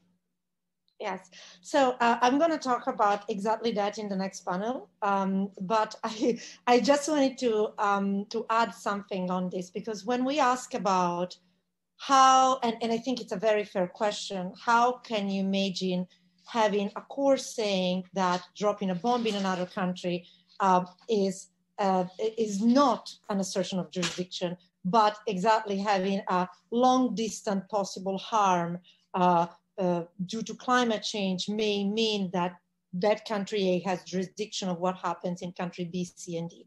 I think that a point to consider here is the type of obligation we're talking about. Because one thing is to say that the whole ECHR or the whole treaty apply to country B. And a country A needs to stop climate change. One thing is to say country A needs to do, the obligation of country A is limited to, for example, environmental impact assessment. So that type of obligation is so limited in comparison to the obligation that you require, for example, to an occupying state that is actually occupying another country, that you can consider the relationship between jurisdiction and obligation. So that's all I wanted to say in the sense that if there is I think when the problem here is that we're talking about jurisdiction somehow in a vacuum, and we don't consider what actually the state is required to do in each separate capacity. For example, again, as an occupying or similar to an occupying state in a war situation, and only as an environmental or human rights impact assessment when it's actually signing an investment treaty, for instance. So that's all. Thanks. Thank you very much, Dalia. So what can I say? I have written down many notes here. So from the context of chaos to the special features, and then, to the new challenges of climate change, and not only the concept of jurisdiction, I think we managed to avoid the Eurocentric, although we did focus on the European Court of Human Rights. Actually, Helen, we went beyond that. And that was a very big challenge. I'm very happy we did that. And on this note, this panel, especially the last 10 minutes, as I say, operates function as a bridge for our second panel, where we are going to talk about special obligations and developments that we have from different committees and other fora. So we will resume at 5:30 Israel time. That means we have a very short 5-minute break. On this note, I would like to thank our panelists, not only for their interventions, but also for the very, very fruitful and really interesting discussion that we had afterwards. And that shows that really things are progressive, definitely not in a linear way, like nothing else, but in a very nuanced way. So thank you very much. And I hope to see you back at 5:30 Israel time. Thank you all. Thank you very much once more.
Okay, hi everybody. Would like to resume and move on to our next panel.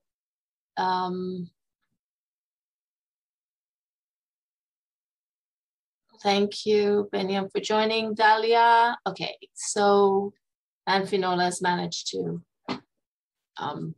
log in. Okay, so welcome everybody to the second part of our seminar. It's not symposium, webinar, whatever.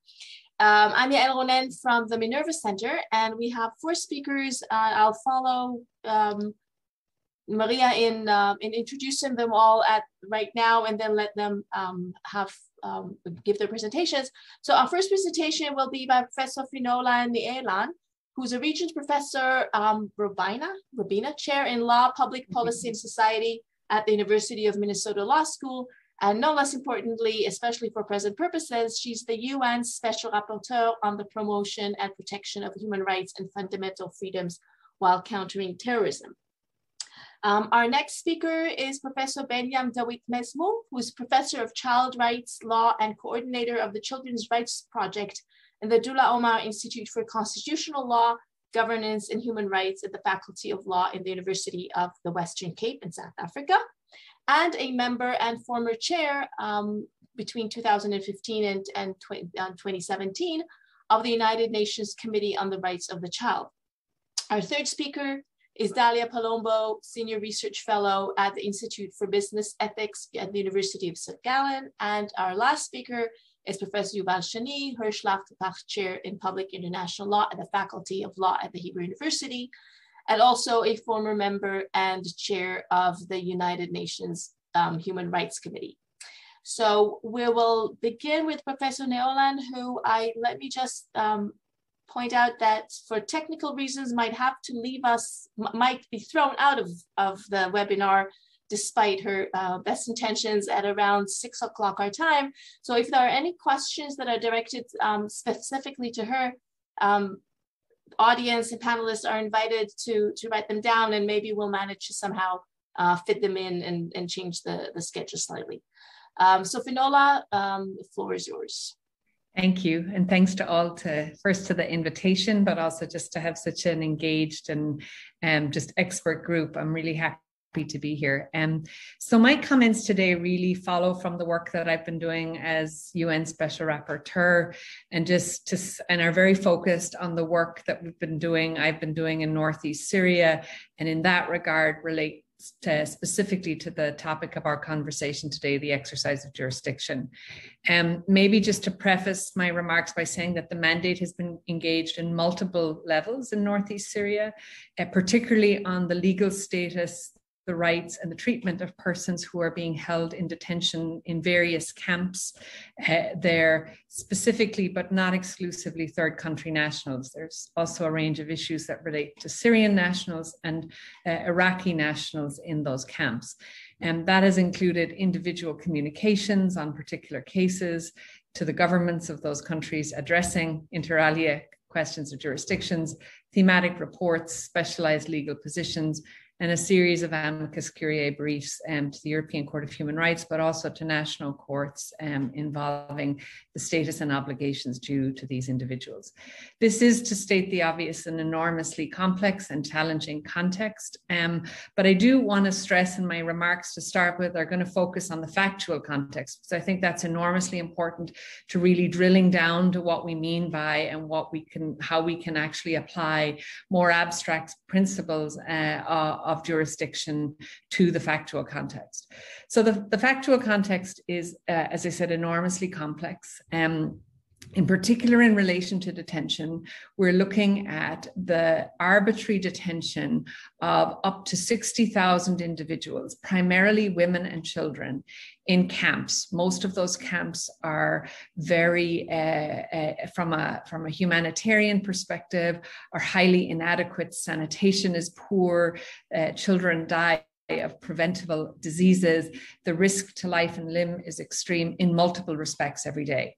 From the mandate's perspective, I have found and held that the situation of their detention clearly constitutes arbitrary detention. They're held by a non-state actor. There has been no legal process, or at least no legal process in some cases that any of us would recognize as consistent with state obligations under international law.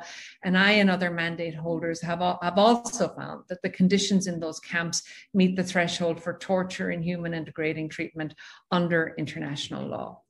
Let me say a little bit more about the context of their detention and what we mean and how we talk about who's responsible for this detention. Now, formally, that is the position of many governments, a non-state actor, the SDF, is solely responsible for the detention and treatment of these individuals.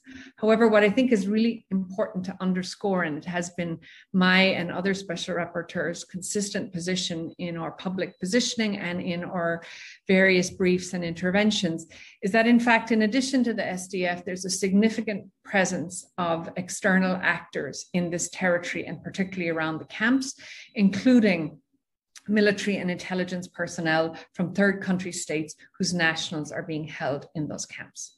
The second thing, just to say a little bit about the prisons or the camps themselves.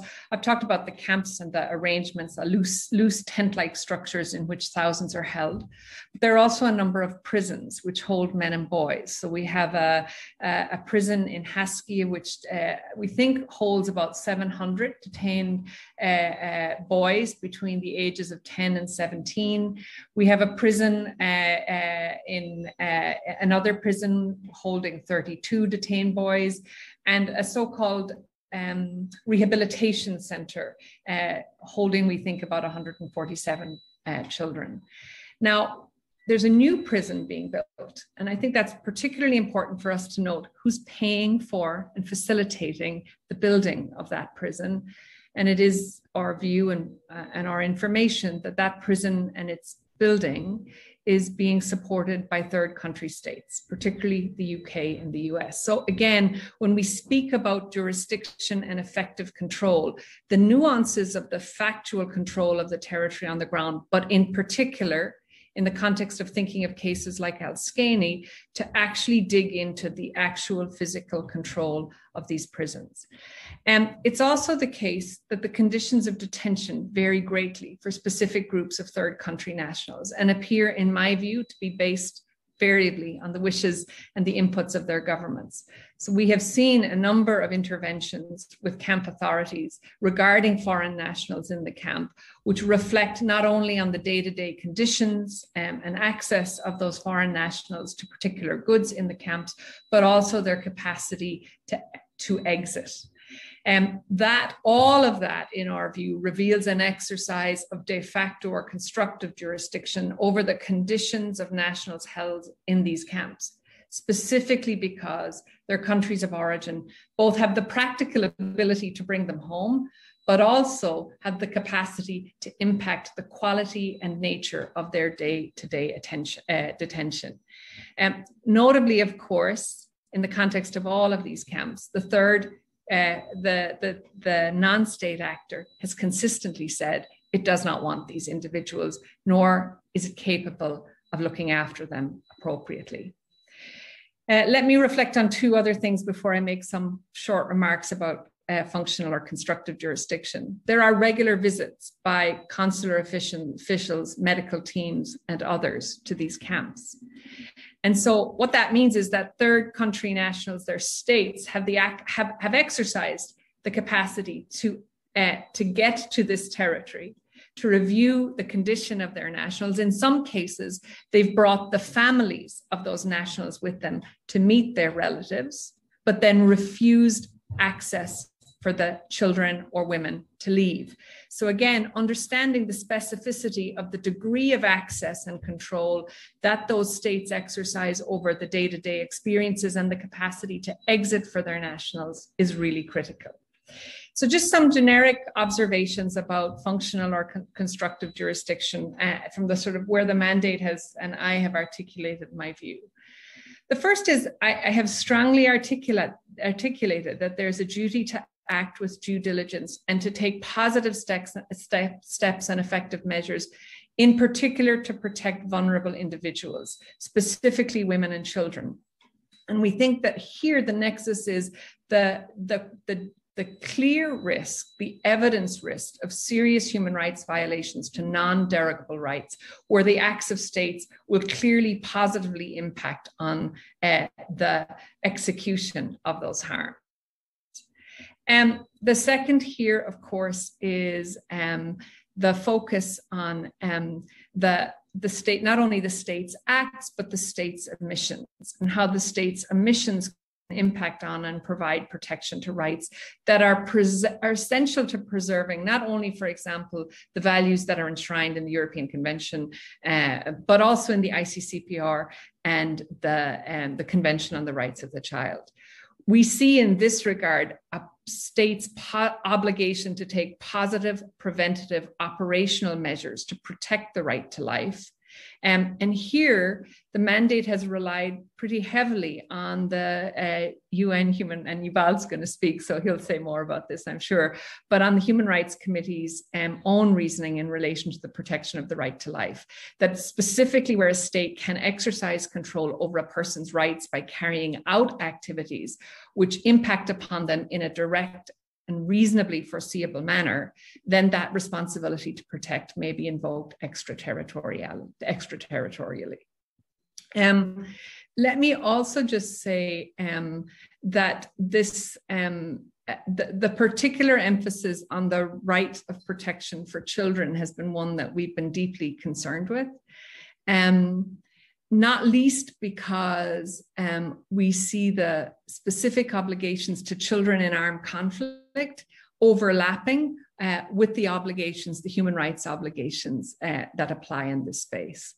And maybe I might conclude by saying that one of the challenges that we've seen here is the gap between the public rhetoric by states, not only of non-responsibility, but non-capacity to exercise any control over the experience of their nationals on the ground, and the actual reality on the ground, which is significant degrees of control, access, and capacity, not only to affect the material conditions of those in the camps, but also to affect their repatriation to their home territories.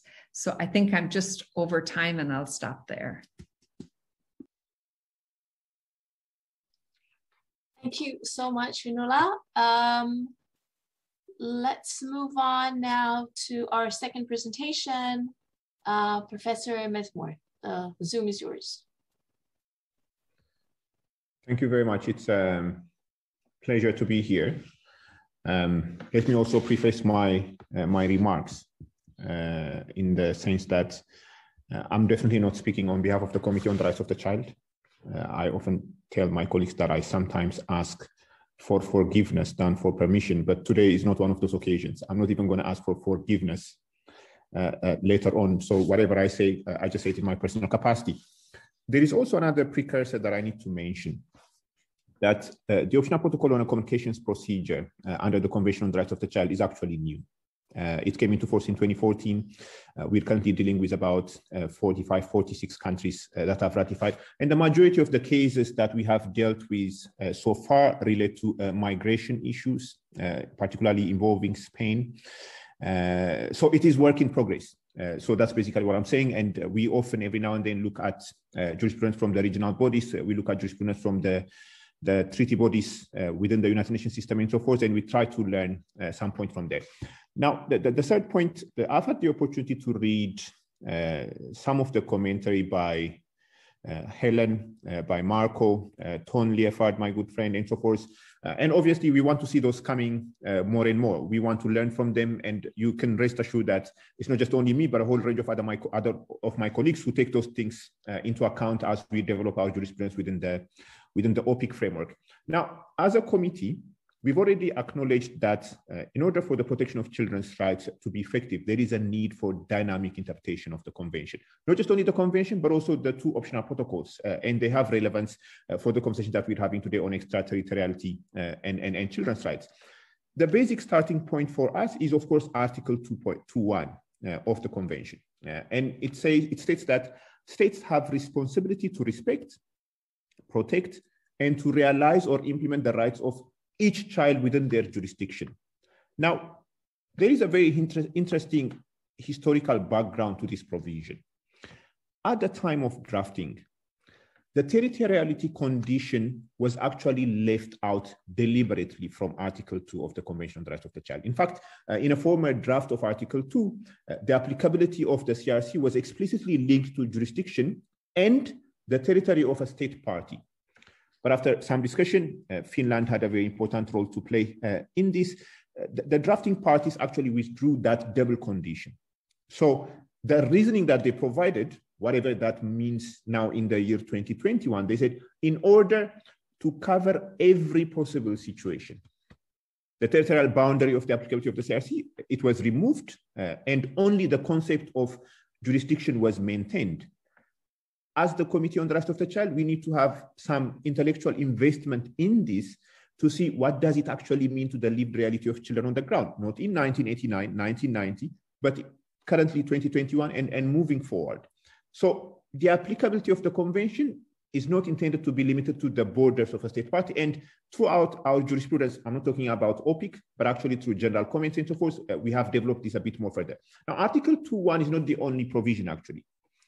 Article 4.2 and 5.4 of the optional protocol on the sale of children, child prostitution and child pornography, asks states to extend their criminal jurisdiction in relation to certain sexual offenses committed against children, of course, outside of their territory, either by their nationals or residents, or against a child who is their national. So to a certain extent, states have actually received these recommendations positively.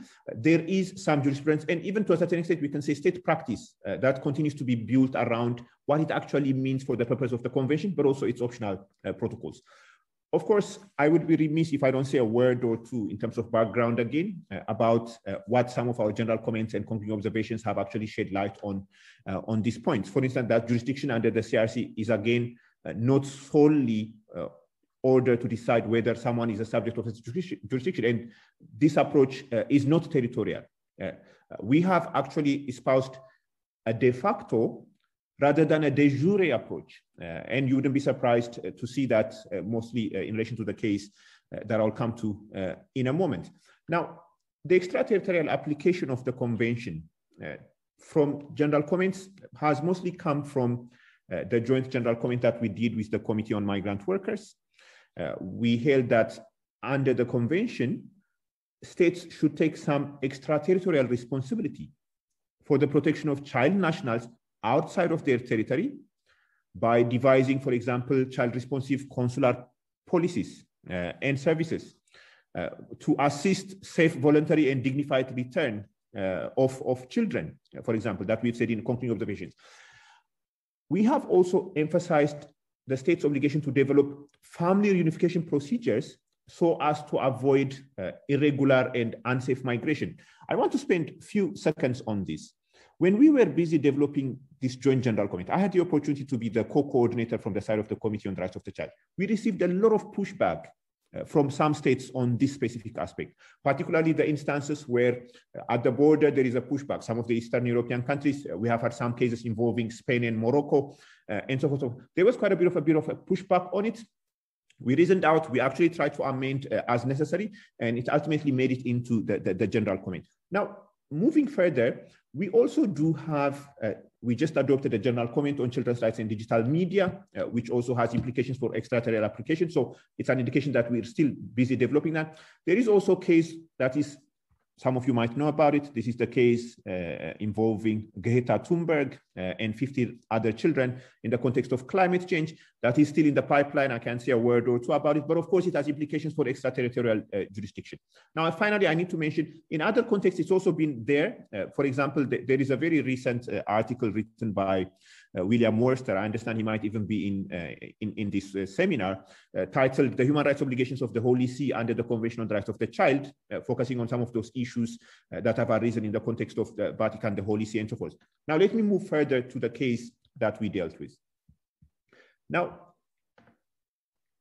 our understanding is that the interpretation of extraterritorial jurisdiction does not just only happen around Article 2.1 of the Convention on the Rights of the Child. In fact, there are a number of substantive provisions of the Convention on the Rights of the Child that would have implication how we understand and interpret Article 2.1. Let me just give some examples. The best interest of the child under Article 3.1. Every now and then when we have a conversation about extraterritorial jurisdiction, whether it's to make the case or to argue against the case, states actually invoke Article 3.1. Article 3.1, it stipulates that the best interest of the child shall be a primary consideration in all actions concerning children. In fact, we have said in a general comment that it's an individualized assessment. So best interest should have some role in our interpretation and understanding of jurisdiction. The second is, which is relevant for the case, is the right to return under Article 10. The right of children with ties to state parties to return to those state parties to be reunited with family. On the grounds of this provision. It's a right. In fact, there is a conversation whether or not it is just only a right to return or whether it actually also includes a right to be retrieved. That's still a conversation that's happening. It would have significant implications on our understanding and implementation of Article 2.1 on extraterritorial obligations. Thirdly, the obligation to respect international children's rights. We have had conversations with states in terms of respect for children's rights, according to the convention, that it entails a state party not only refrains from committing a direct violation, but also refrains from indirect violations. In fact, a direct link between an act or an omission by a state party and a violation of children's rights appears to be present if the violation was in fact caused by the act or omission of a state party authority. So those conversations are still ongoing.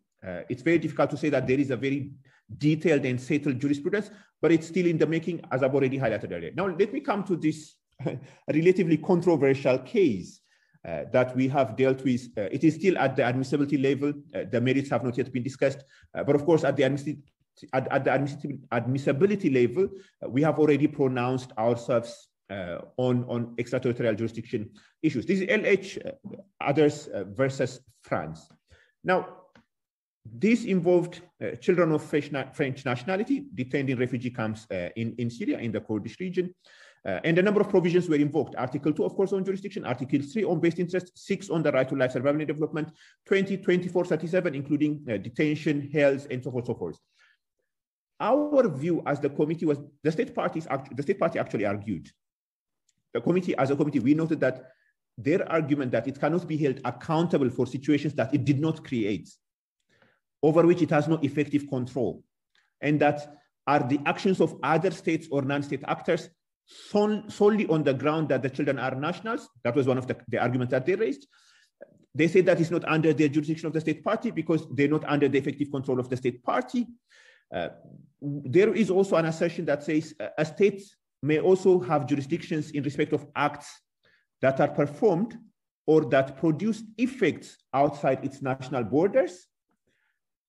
We gave the example of migration. We actually even cited our own case because in CE versus Belgium, the Committee on the Rights of the Child considered that Belgium had jurisdiction to ensure the rights of a child located in Morocco who had been separated from a Belgian-Moroccan couple that had taken her in under the so-called kafala system. And we invoked that case to counter the points that were made by the state party. Now, the detention conditions are also highlighted in so forth. In the interest of time, I'm going to come to the main points.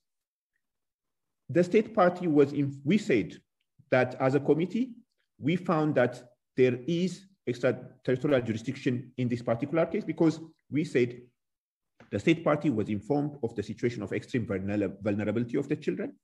As was already highlighted, they were detained in refugee camps in conflict zone under deplorable conditions and so forth. We also highlighted the situation posed an imminent risk of irreparable harm to the children's lives, their physical, mental integrity, and obviously their development under Article 6. We also emphasized a number of additional points that we thought needed to be taken into account in our decision on extraterritorial jurisdiction. Now, a number of criticisms have been leveled against this. As I said at the outset, I'm not speaking on behalf of the committee. I am speaking as Binyam. So I actually I align myself with some of those criticisms. Let me just highlight them for the purpose of the discussion. For instance, Marco is here, where he argued that nationality as a basis for jurisdiction is actually arbitrary. There is a point there. I want to even go further and say that what do you do in the instances where we're dealing with stateless children?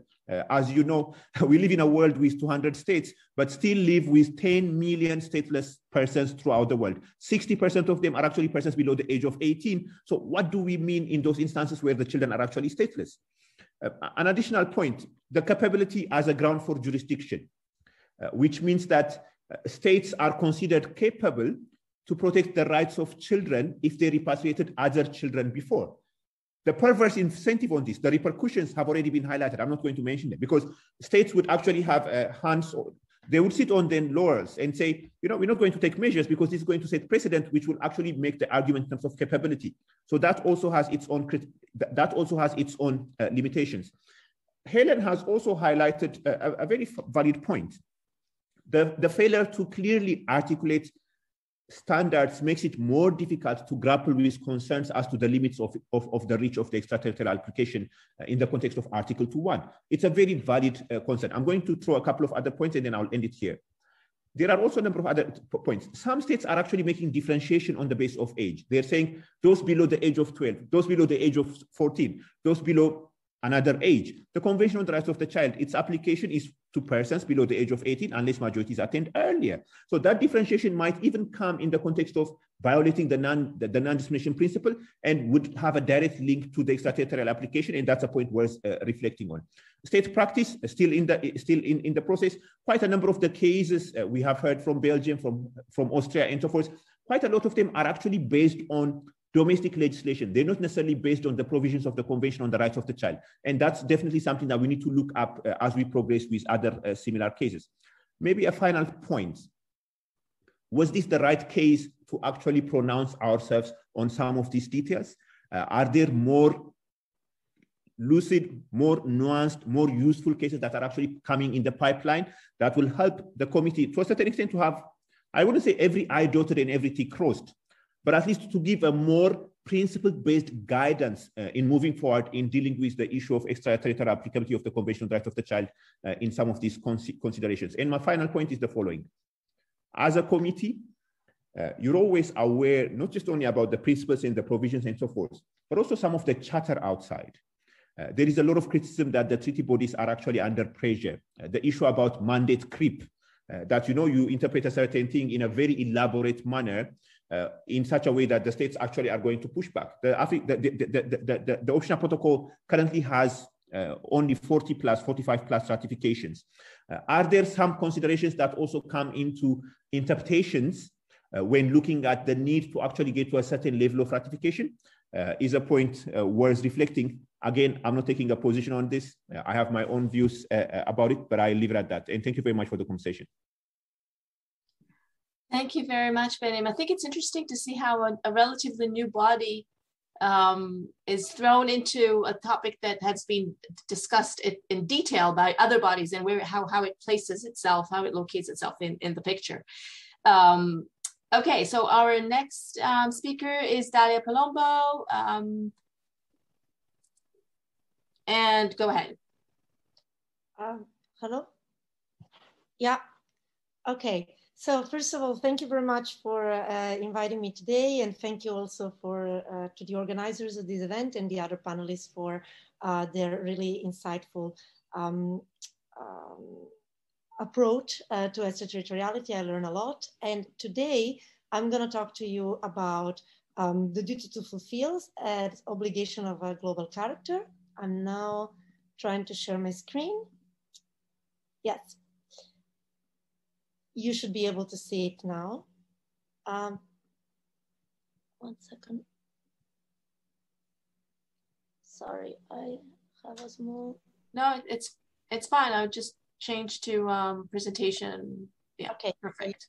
Be able to see it now. So let me say that I have first encountered these duties and the extraterritoriality related to these duties when I wrote my PhD thesis and then my book. So I come from the business and human rights world. I'm a scholar in business and human rights, but I've been so intrigued by these duties that I decided to develop this research further.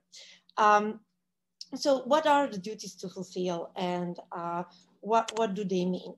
First of all, we can see that different bodies define these duties in different terms: duty to fulfill, obligation of best effort, progressive realization, or due diligence. And already by that, we can understand that it's not that easy to define them because there are so many different terms to talk about these duties.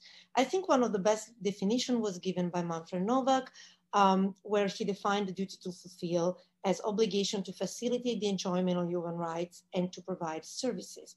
Now, these duties have traditionally been considered as less stringent obligations than the duty to respect or negative obligation, or even the duty to protect. They are less stringent because the state essentially does not deliver on a right, but has to take part in a process for the realization of a right.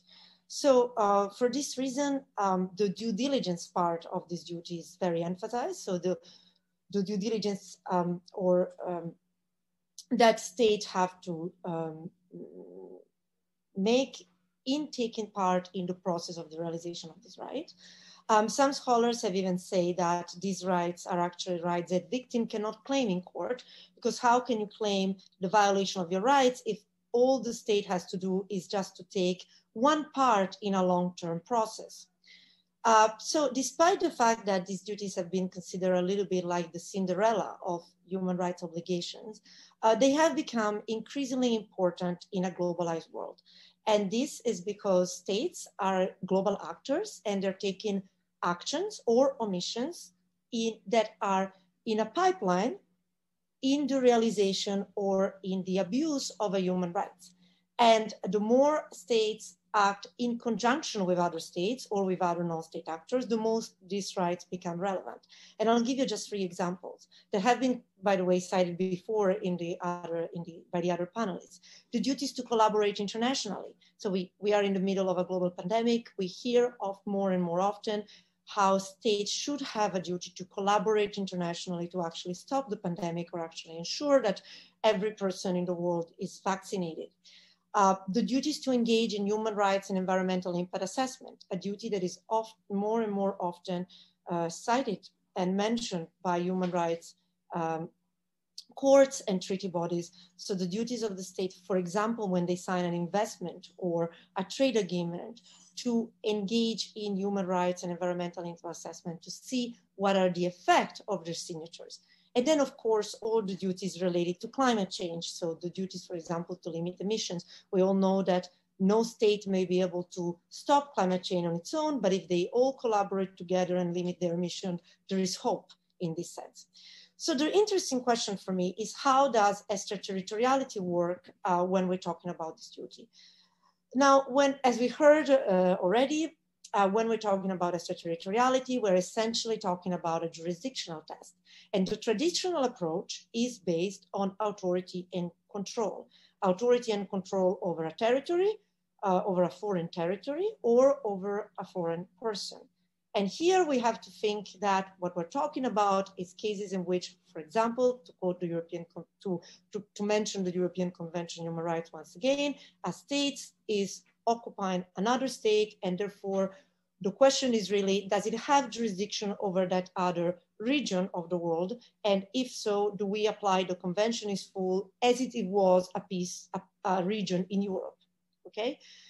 Now, this test is a little bit different, as we heard already. If we look at the jurisprudence of different courts, the European Court of Human Rights have the most stringent test based on the Eurocontrol. The UN treaty bodies or the Inter-American Court of Human Rights adopt a more relaxed test, what's called de facto control.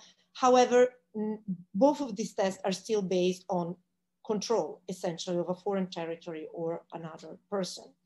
Now, if we are looking at this kind of duty to fulfill, the test based on authority and control just doesn't work, because it would be inconceivable to have an obligation of due diligence if every time we have an obligation of human rights or environmental impact assessment, actually the state need to have authority or control over a foreign territory or a foreign person. That obligation would just never be enforceable.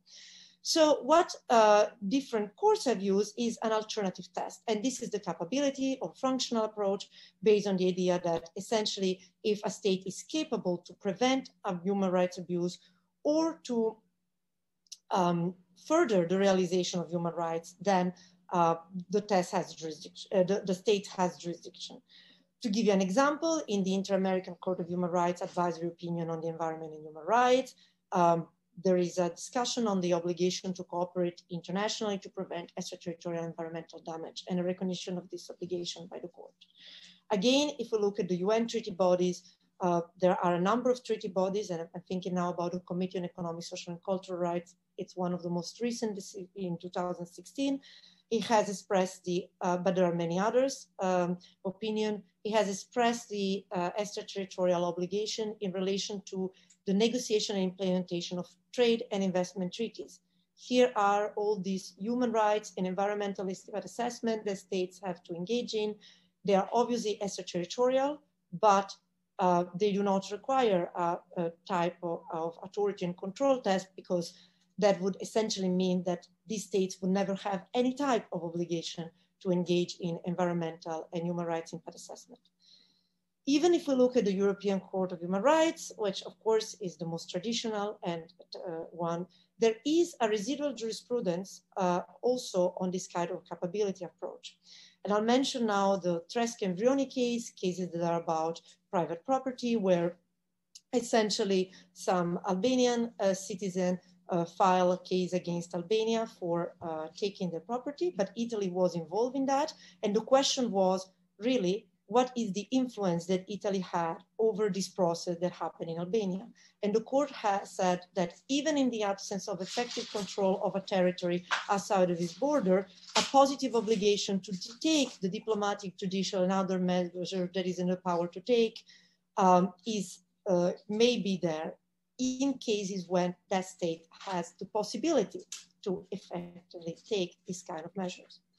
So we are getting to a situation here in which, as Marco said before, when we're talking about a state that is dropping a bomb on another country, we have an extremely stringent test based on authority and control. But when we are talking about a state involving in environmental or human rights impact assessment, we have a very loose test.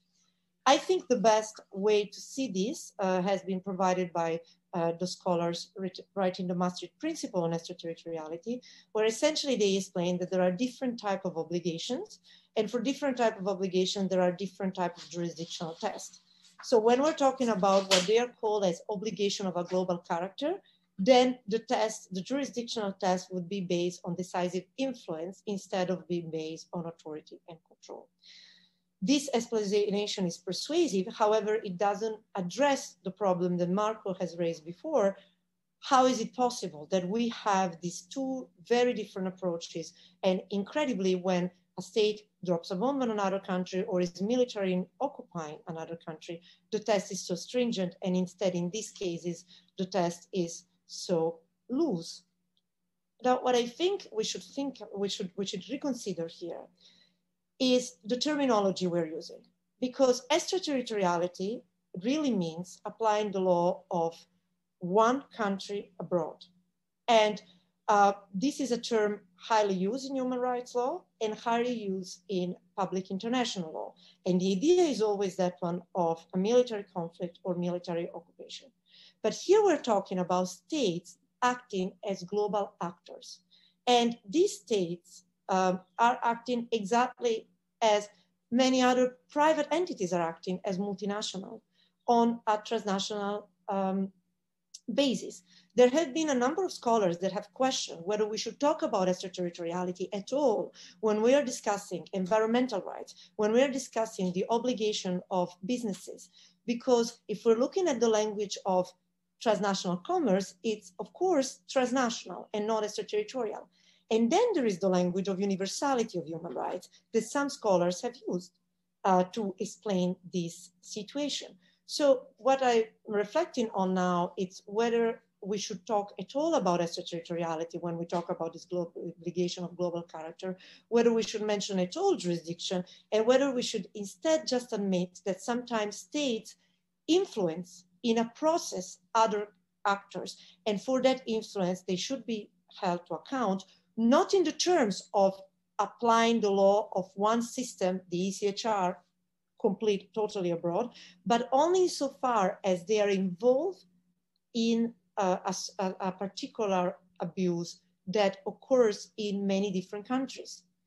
So those are my last reflections, and I'll stop it here. I look forward to your question. Thank you very much. Thank you very much, Dalia. Let's just stop the presentation somehow. Okay, so now to our last speaker, Yuval Shani. Okay, thank you, Yael. And I don't want to leave Dalia alone in the call, so I'll also share a screen. So we have another short presentation. Just bear with me one second.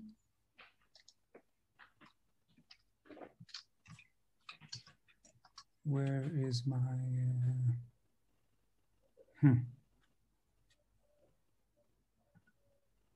just a second.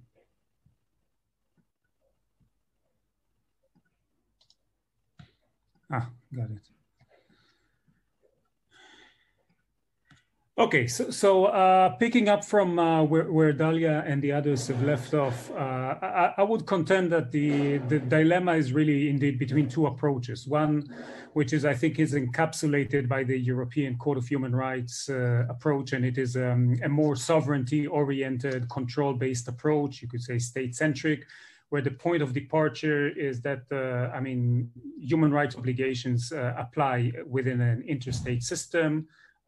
So the state's territorial model is the dominant model, and then we can extrapolate from that other forms of control that have some resemblance to state-like control, and of course you can go to smaller and smaller units of control until you get to control over persons. But when one is dealing with impact, of course the model is experiencing very great difficulties. And then you have a more functionalist approach that is based on the idea really of capacity to uphold human rights as the point of departure, which is an expression. It's not just a question of legal interpretation. It's really a question of values, because a capacity-based approach is an approach which prioritizes the universalism of human rights and also prioritizes the need to afford victims effective protection. But it's true that that model also has its limits, or should have its limits. Otherwise, you would impose on states impossible burdens to meet. So I think this is essentially the conundrum. The claim I want to make is that with regard to the Human Rights Committee, a body which I have served on for 8 years, I think it's the clear trend has been towards a more functionalist approach. And that trend has actually picked up speed in the last decade or so. And I want to quickly describe what happened within the Human Rights Committee, speak briefly about the two recent rescue at sea cases, which I think illustrate how this approach works and also the limits maybe of that approach, and then propose that maybe we should be throwing into the mix some new concepts such as legitimate expectations, external legal obligations, and special relationships of dependency, which would allow us maybe eventually to have the tools to delineate the scope of obligations. So I mean, I'm sure that most participants in this webinar know this quite well, so I can go very quickly on the slides. The question of jurisdiction has been confronting the Human Rights Committee very early on, and I think that the initial fork in the road, the Burgos case from 1981, dealing with the kidnapping of a dissident, is already illustrative, I think, of the dominance of functionalism in the thinking of the committee. It would be unconscionable to interpret the responsibility under Article 2 so as to permit a state to perpetrate a violation of the covenant outside its territory that it cannot commit on its own territory. So you have the notion of universality of human rights, you have the notion of capacity to protect or to violate human rights. And I think this is driving the approach for the committee from the get-go. In a way, maybe that's the path determinacy of the work of the committee. Then you have this case about passports, very briefly, shortly afterwards. By the way, the European Commission on Human Rights also had similar cases, but then it dropped this, it in a way minimized the significance of this trajectory. But this is an interesting case because it again underscores when a dissident is coming to renew a passport in a foreign embassy or consulate, the jurisdiction only appertains with regard to a very specific interaction, which is whether or not to renew the passport. This is not a territory of the state. We've heard this before from Marco in a different context, speaking about Khashoggi murder.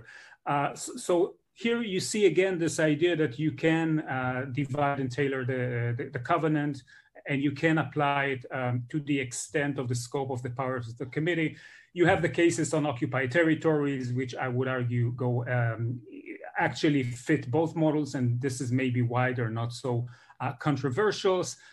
General Comment 31 actually speaks about power. So it's not only effective control, but also power. The term power is already much more flexible than the notion effective control or authority, even authority, that we have seen in the European context. And then in the last decade, the Human Rights Committee has started receiving cases which have some extreme extraterritorial dimensions. And again, you can see that the committee is, the sentiment that the committee is expressing, and this is perhaps very much like the dynamic that Benyam described with regard to the Committee on the Rights of the Child, and Finola with regard to her mandate. You have situations where states are exercising official power, they are hurting people, and you need to find ways to interpret the convention so as to address these sort of situations. So in 2014, the committee is reviewing the United States, looking at the practice of using drones in Pakistan. It's also reviewing the extraterritorial surveillance practices of the United States. These are, of course, concluding observations, so they're not binding, but they are, in a way, they are paving the road or indicating the road forward for the committee. A rescue at sea, an issue of rescue at sea in 2014 with regard to Malta. So that's the gun that appears in the first act. It will come back to haunt the committee later. And an interesting case involving the Palestinian territories, Yassin versus Canada, which deals about construction of settlements and the potential responsibility of the state, of the home state of the company for violations of the covenant, which is facilitated by a company that is incorporated in its territory. The committee in the end finds no jurisdiction because of the very loose nature of the contact between the company and Canada. But I think these precedents do eventually boil down when General Comment 36 is drafted the following year.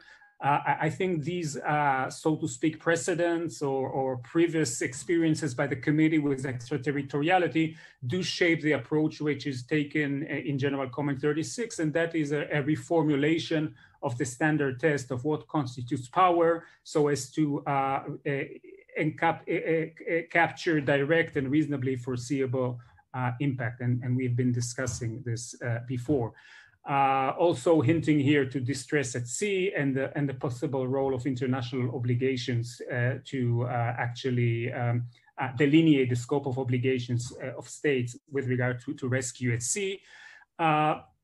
Interestingly enough, something we've discussed before about directedness or indirectedness, there is here, I think, a sentence which has not been given much attention so far, and that is the sentence dealing with the duty not to aid or assist other violations. So this is really a reference, and the footnotes show that, to Article 16 of the draft articles on state responsibility. So the thinking here, it's not only about application of the covenant, the responsibilities of this state by the covenant, but there could be implicated the aid and assistance with regard to the violations attributable to other state parties, and that is another factor which may also I think influence the discussion over indirect harms and also maybe global harms. The general comment also deals with private companies with regard to which Dalia has dealt, but here I think there is another, we are seeing again the impact of functionalism on the way by which the committee is thinking. If the company is situated or the activity is taking place wholly or in part within the territory of the state party, then we do have the jurisdictional hook on which to work. What do these cases suggest? I think that these cases suggest, and perhaps also cases dealing with non-refoulement, over which I don't have time to delve, I think they suggest indeed a move to a more full endorsement of functionalism as one of the alternative grounds for jurisdiction, which complements the notion of effective control. I think within the idea of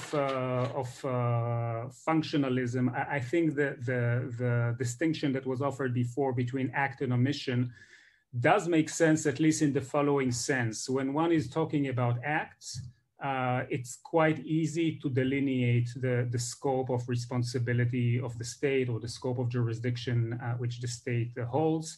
And I think the notion of directedness and reasonable foreseeability are useful in addressing concerns by state about overreach and about fairness in imposing on them obligations for acts they could not prevent. Also situates the obligations of states under the covenant within the broader international system in which they operate. I think it's true that the real challenge, and Marco alluded to that before, has to do with emissions.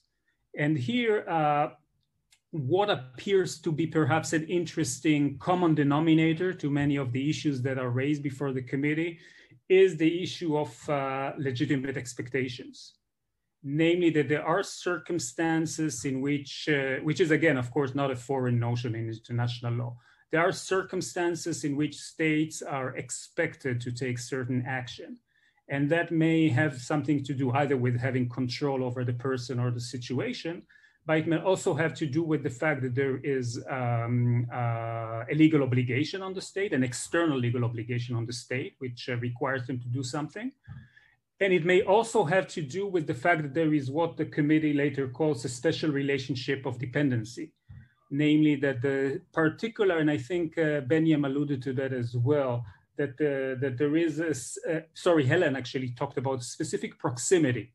So there could be a geographical proximity, an historical affiliation, maybe representations made by the state, maybe even nationality. I mean, these are really all factors that could be the underlying causes of this special relationship of dependency.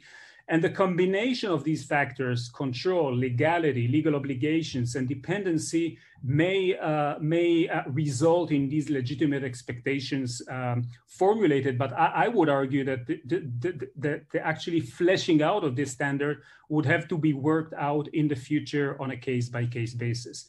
Wrapping up with the two rescue at sea cases, so you can see how this line of thinking, these are interesting cases because they are about emissions, right? It's about failing to rescue people who are drowning, who drown at sea.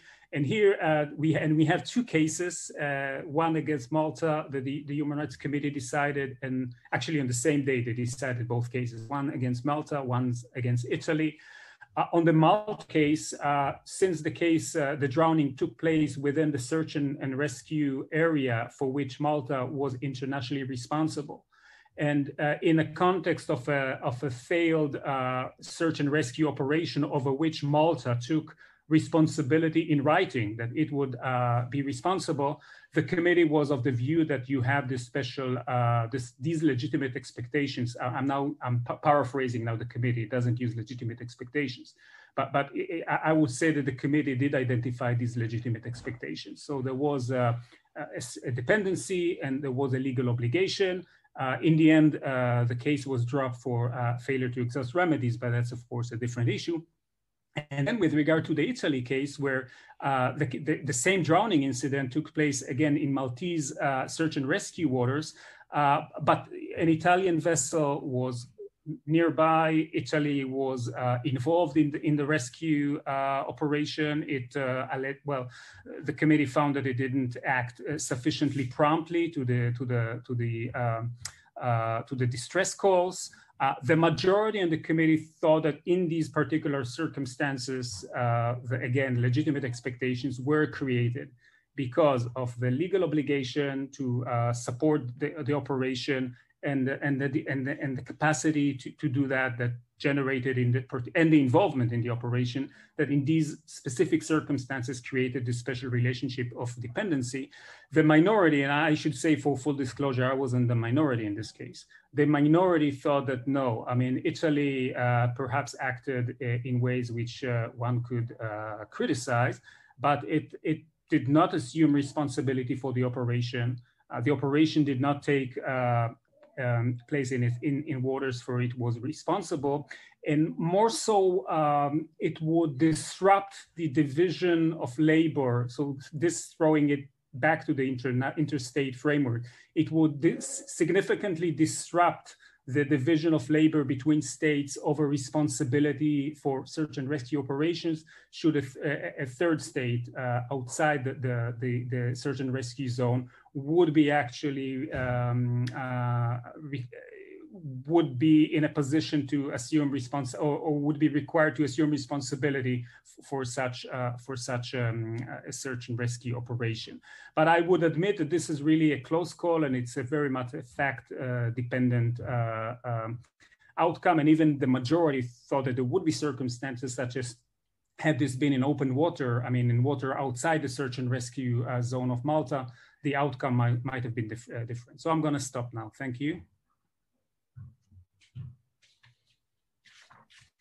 Thank you, Yuval. Okay, so let me just remind the audience that if you're interested in presenting any questions, please use the Q&A function. We do have a question that has been posed to all speakers from Will Wooster, and the question is regards jurisdiction based on capacity of the state, whether that dissolves the distinction between extraterritorial and lawful territorial jurisdiction. For example, in Alaska, where jurisdiction within the state's lawful borders was displaced by foreign occupation, the European Court determined that the territorial state must still take all residual diplomatic, economic, judicial, or other measures that it is capable of taking, which is something that Dalia mentioned in her presentation with regard to a case that was not domestic territory under occupation. So Dalia, if you want to take that up first, and if somebody else wants to address this as well, then let me know. Yeah, thank you very much for the question. So essentially, what happened is that first there was the Lascaux case, and as William pointed out, it was a territory within the territory of the state, but a territory that the state was not controlling. And in this case, the court said that even in the absence of control over the territory, the state would still have this kind of what I define as duty to fulfill. So the duties to essentially influence the situation, to take all those diplomatic steps to prevent human rights abuses or to ameliorate the condition of human rights. And then in these cases that I mentioned of Tresca and Vrioni, instead, here we are in an extraterritorial situation. And the question was similar. So the question was, again, whether the state have an obligation in the absence of control, but here the court says even in the absence of control outside of its territory. So that's the distinction. It has, so essentially it goes very much in the same line, but in one case is a territory within the national border of a state, and here it's outside of the national border of a state.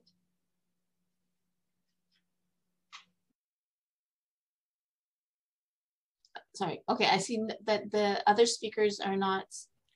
Can I just say one thing, Yael? Yeah, go ahead. I also know that Paolo has joined us, so maybe we can find some time for his presentation. The question is very good. I just want to draw attention to the difference, of course, between the European Convention and the ICCPR, in the sense that the ICCPR treats territoriality and jurisdiction as alternative terms. So for the ICCPR and for some of the other treaties, this would not have been an issue because it's both are alternatives. For the European Court, of course, it's more of an issue. But then I also note your question, Yael. There would be perhaps on this issue some collapse between the substantive question of capacity in terms of applying any due diligence requirement and the jurisdiction, namely whether there is a responsibility for failing to exercise this capacity. Right. Okay. So for the audiences who did not see the internal chat, let me just clarify that a question that I would still be happy to hear other speakers address is whether the reliance on the functional approach doesn't effectively render the jurisdiction and obligations the same thing. And I think it's quite evident. Dali was speaking about obligations directly, while everybody else earlier was speaking about jurisdiction, but effectively using terminology that, Finola was speaking about states having the capacity or the capability as a basis for jurisdiction, but that could also be the basis for obligations. But before we go there, and I don't know if we have time, yes, let me also acknowledge that Paulo Pinto de Albuquerque has just joined us. And for those who are not familiar with him, he's full professor at the Faculty of Law at the Catholic University of Lisbon, and formerly between 2011 and 2020, a judge of the European Court of Human Rights. So welcome, Paulo.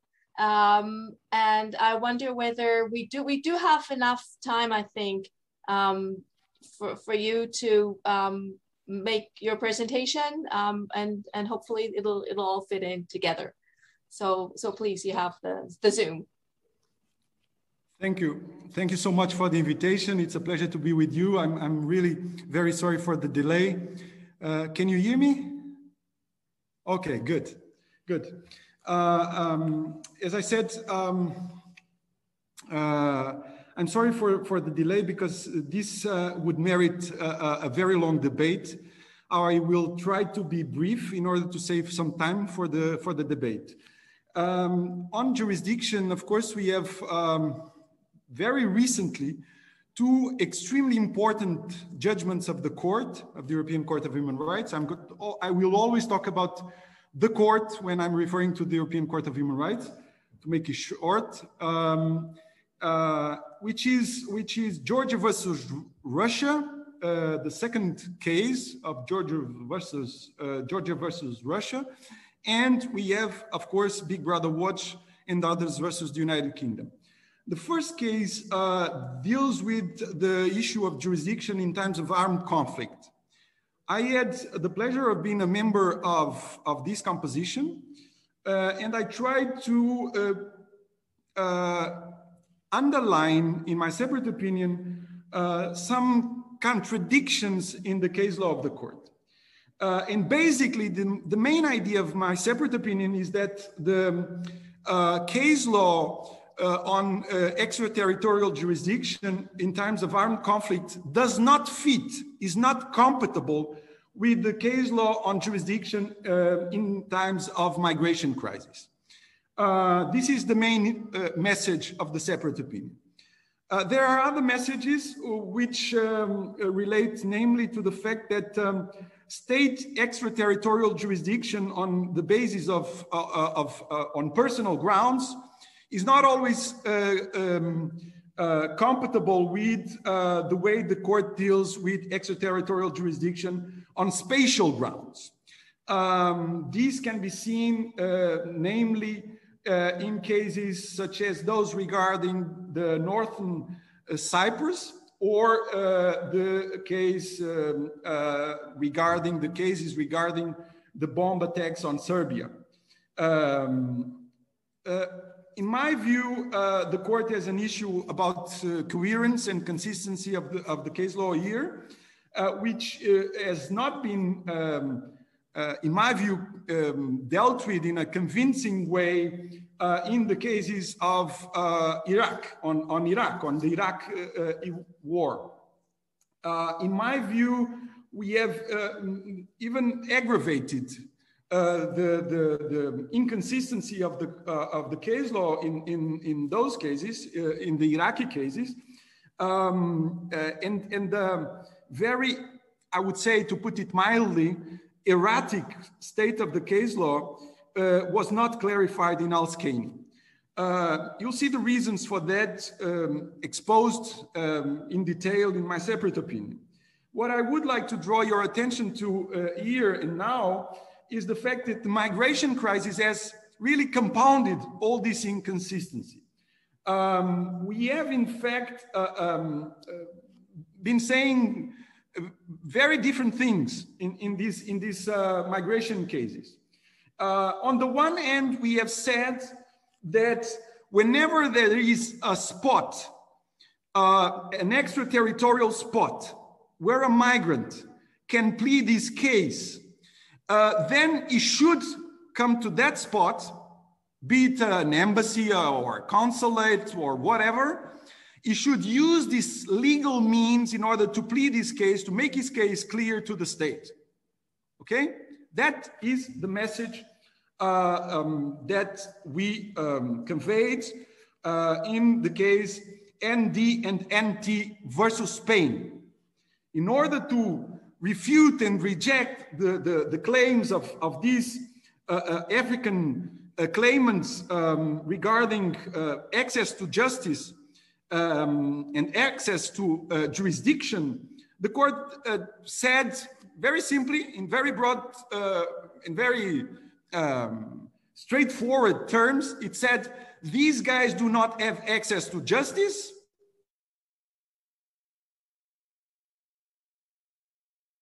And they do not have access to jurisdiction for the simple reason that they did not use the proper means of pleading their cases before the consulate, the Spanish consulate available in Melilla and in other spots in the north of Africa. So whenever you do not use these legal means, these legal avenues, you will not have access to jurisdiction, meaning you will not have access to the substantive protection of the convention. This is the message of ND and NT. The problem is, and this is very serious, because it reveals a profound contradiction in the case law of the court, is that the court in the subsequent case MN and others versus Belgium, where the claimants, the applicants, the Syrian migrants have used and exhausted all legal avenues, starting with the consulate, the Belgian consulate in Syria, they were also rejected. Meaning that the principle established in the previous case, in the previous ND and NT versus Spain case, was not upheld in the MN and others decision, which was, those cases are separated by a few months. So it's impossible to understand how the Grand Chamber could have changed their mind. The judges of the Grand Chamber could have changed their mind in a few months by stating in the Belgium case that even when you use and exhaust the legal avenue, you may not be sure that you will have access to jurisdiction, let alone to the protection of the convention, to the substantive protection of Article 6. The point that I try to raise is the following. This is not an issue that relates only to the problem of devoluciones in caliente, hot return devolution of these people, a rejection on the basis of their unlawful entry in the territory. This is not only an issue that can be decided on that basis. This is an issue that relates to, in fact, to a way of legal reasoning that is simply not acceptable. The issue here is much deeper and much more profound in terms of consequences. And my point is that the court cannot and will not for sure gain the respect of all of us, jurists and citizens, if the court goes on down this path and keeps on with this kind of legal reasoning. How can how can the same court, in view of its refusal in ND and NT of the African claimants, the African applicants, because they did not exhaust the consular and diplomatic legal avenues, how can the same court in MN and others versus Belgium be ready to excise a Belgian consular and diplomatic post where the applicants, the Syrian migrants, exercised all their legal rights? The authority, the Belgian authority, exercised their authority in respect of these aliens, taking their decisions that had enduring effects on these migrants' civil rights and freedoms. How can the same court on the one hand say that you have to go, you have to follow up a legal and lawful path, exhaust the consular and diplomatic posts, plead your case before the diplomatic authorities, and when they do, when the migrants do this, then they cannot be sure that they will have access to jurisdiction, let alone to the substantive protection of the convention. So it's absolutely incomprehensible. Incomprehensible is the term. It's really not to be understood, such a change of heart of the Grand Chamber of the Court. Now, all of this is a little bit at stake also in the Big Brother Watch case. The Big Brother Watch case is also relevant for this purpose. Why? Because we are discussing, in this case, as well as the Centrum Rättvisa case against Sweden, both delivered on the same day, both discussed by the same composition of the court in order to avoid discrepancies. And the fact is that the court comes up with a decision which relates to bulk interception that takes place not only in the territory of the contracting parties to the convention, but also outside. This bulk interception can take place all over the world, okay? The UK can intercept the conversation between two Israelis in Israel on the basis of the legal system in effect in force today in the UK, okay? It can do that as well in Portugal. So we are talking about intrusion, interference with the rights of any citizen in any part of the world, okay? And what the court says, and in my view, this is very, very regrettable, is that there is some leeway that should be accorded to the states in the way they organize their bulk interception system, in the way the secret services, the national secret services, the national intelligence services organize their legal system. Of course, the court, at the end of the day, the court finds a violation. It could not be otherwise. It could not be, it was impossible to defend the system as it was in force at that time in the UK, for the simple reason that there was not even a resemblance of an independent authority controlling this whole system. There was a decision taken by the intelligence services, which was overseen by a minister of the government. So no independent oversight, nothing at all, okay? Of course, it was a blatant, flagrant violation of the convention. And for that reason, the court is right. But the problem is that the court did not go so far as I wanted, and 5 other colleagues, as to say that this bulk interception should be allowed under much more restrictive conditions. First of all, and this the court did not say, is that the bulk interception should only be possible under the jurisdiction, under the supervision of a judge, okay? End-to-end safeguards are only effective if there is a judge overseeing the entire procedure. That was not required by the court. The court only speaks about an independent authority, which means an administrative independent authority may do the job, which in my regard, in my view, is not sufficient. We do not know exactly what is an independent administrative authority. We know that in many countries in Europe, so-called independent administrative authorities are not independent at all, because they are dependent on the government that appoints the members of this, or at least the man in charge or the boss of this independent administrative authority. So I would have gone, as my colleagues, I would have gone much further than the court. This is one point.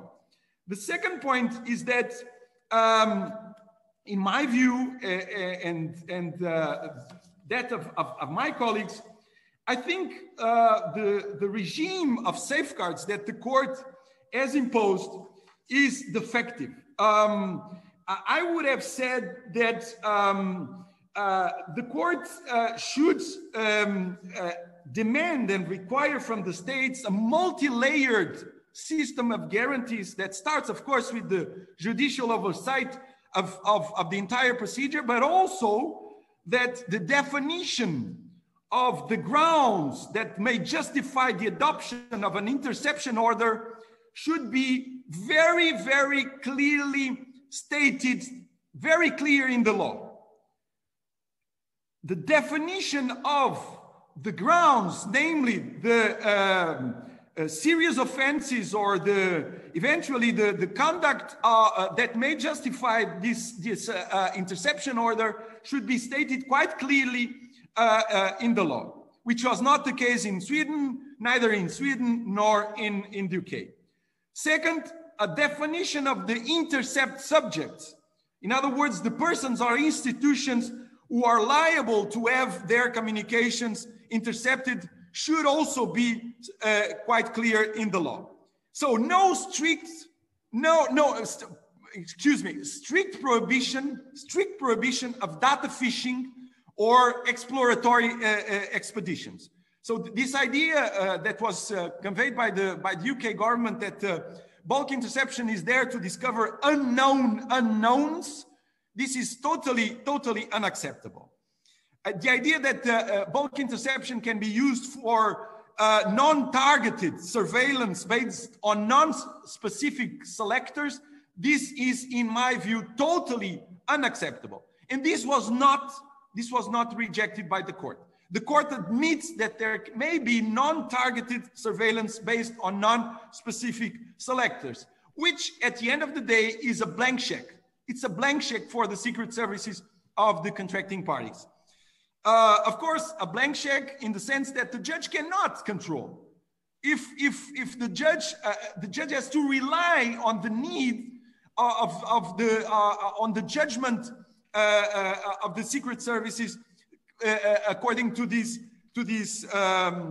which these non-specific selectors are needed in order to achieve the purposes of the interception order. A catalog of the forms of electronic communications that can be intercepted, such as telephone, telex, fax, email, Google search, browsing the internet, social media, cloud storage, everything should be in the law. Otherwise, it's not admissible. We don't have these in some countries in Europe. By the way, it's only 6 countries in Europe that have a legal framework on bulk interception. All other countries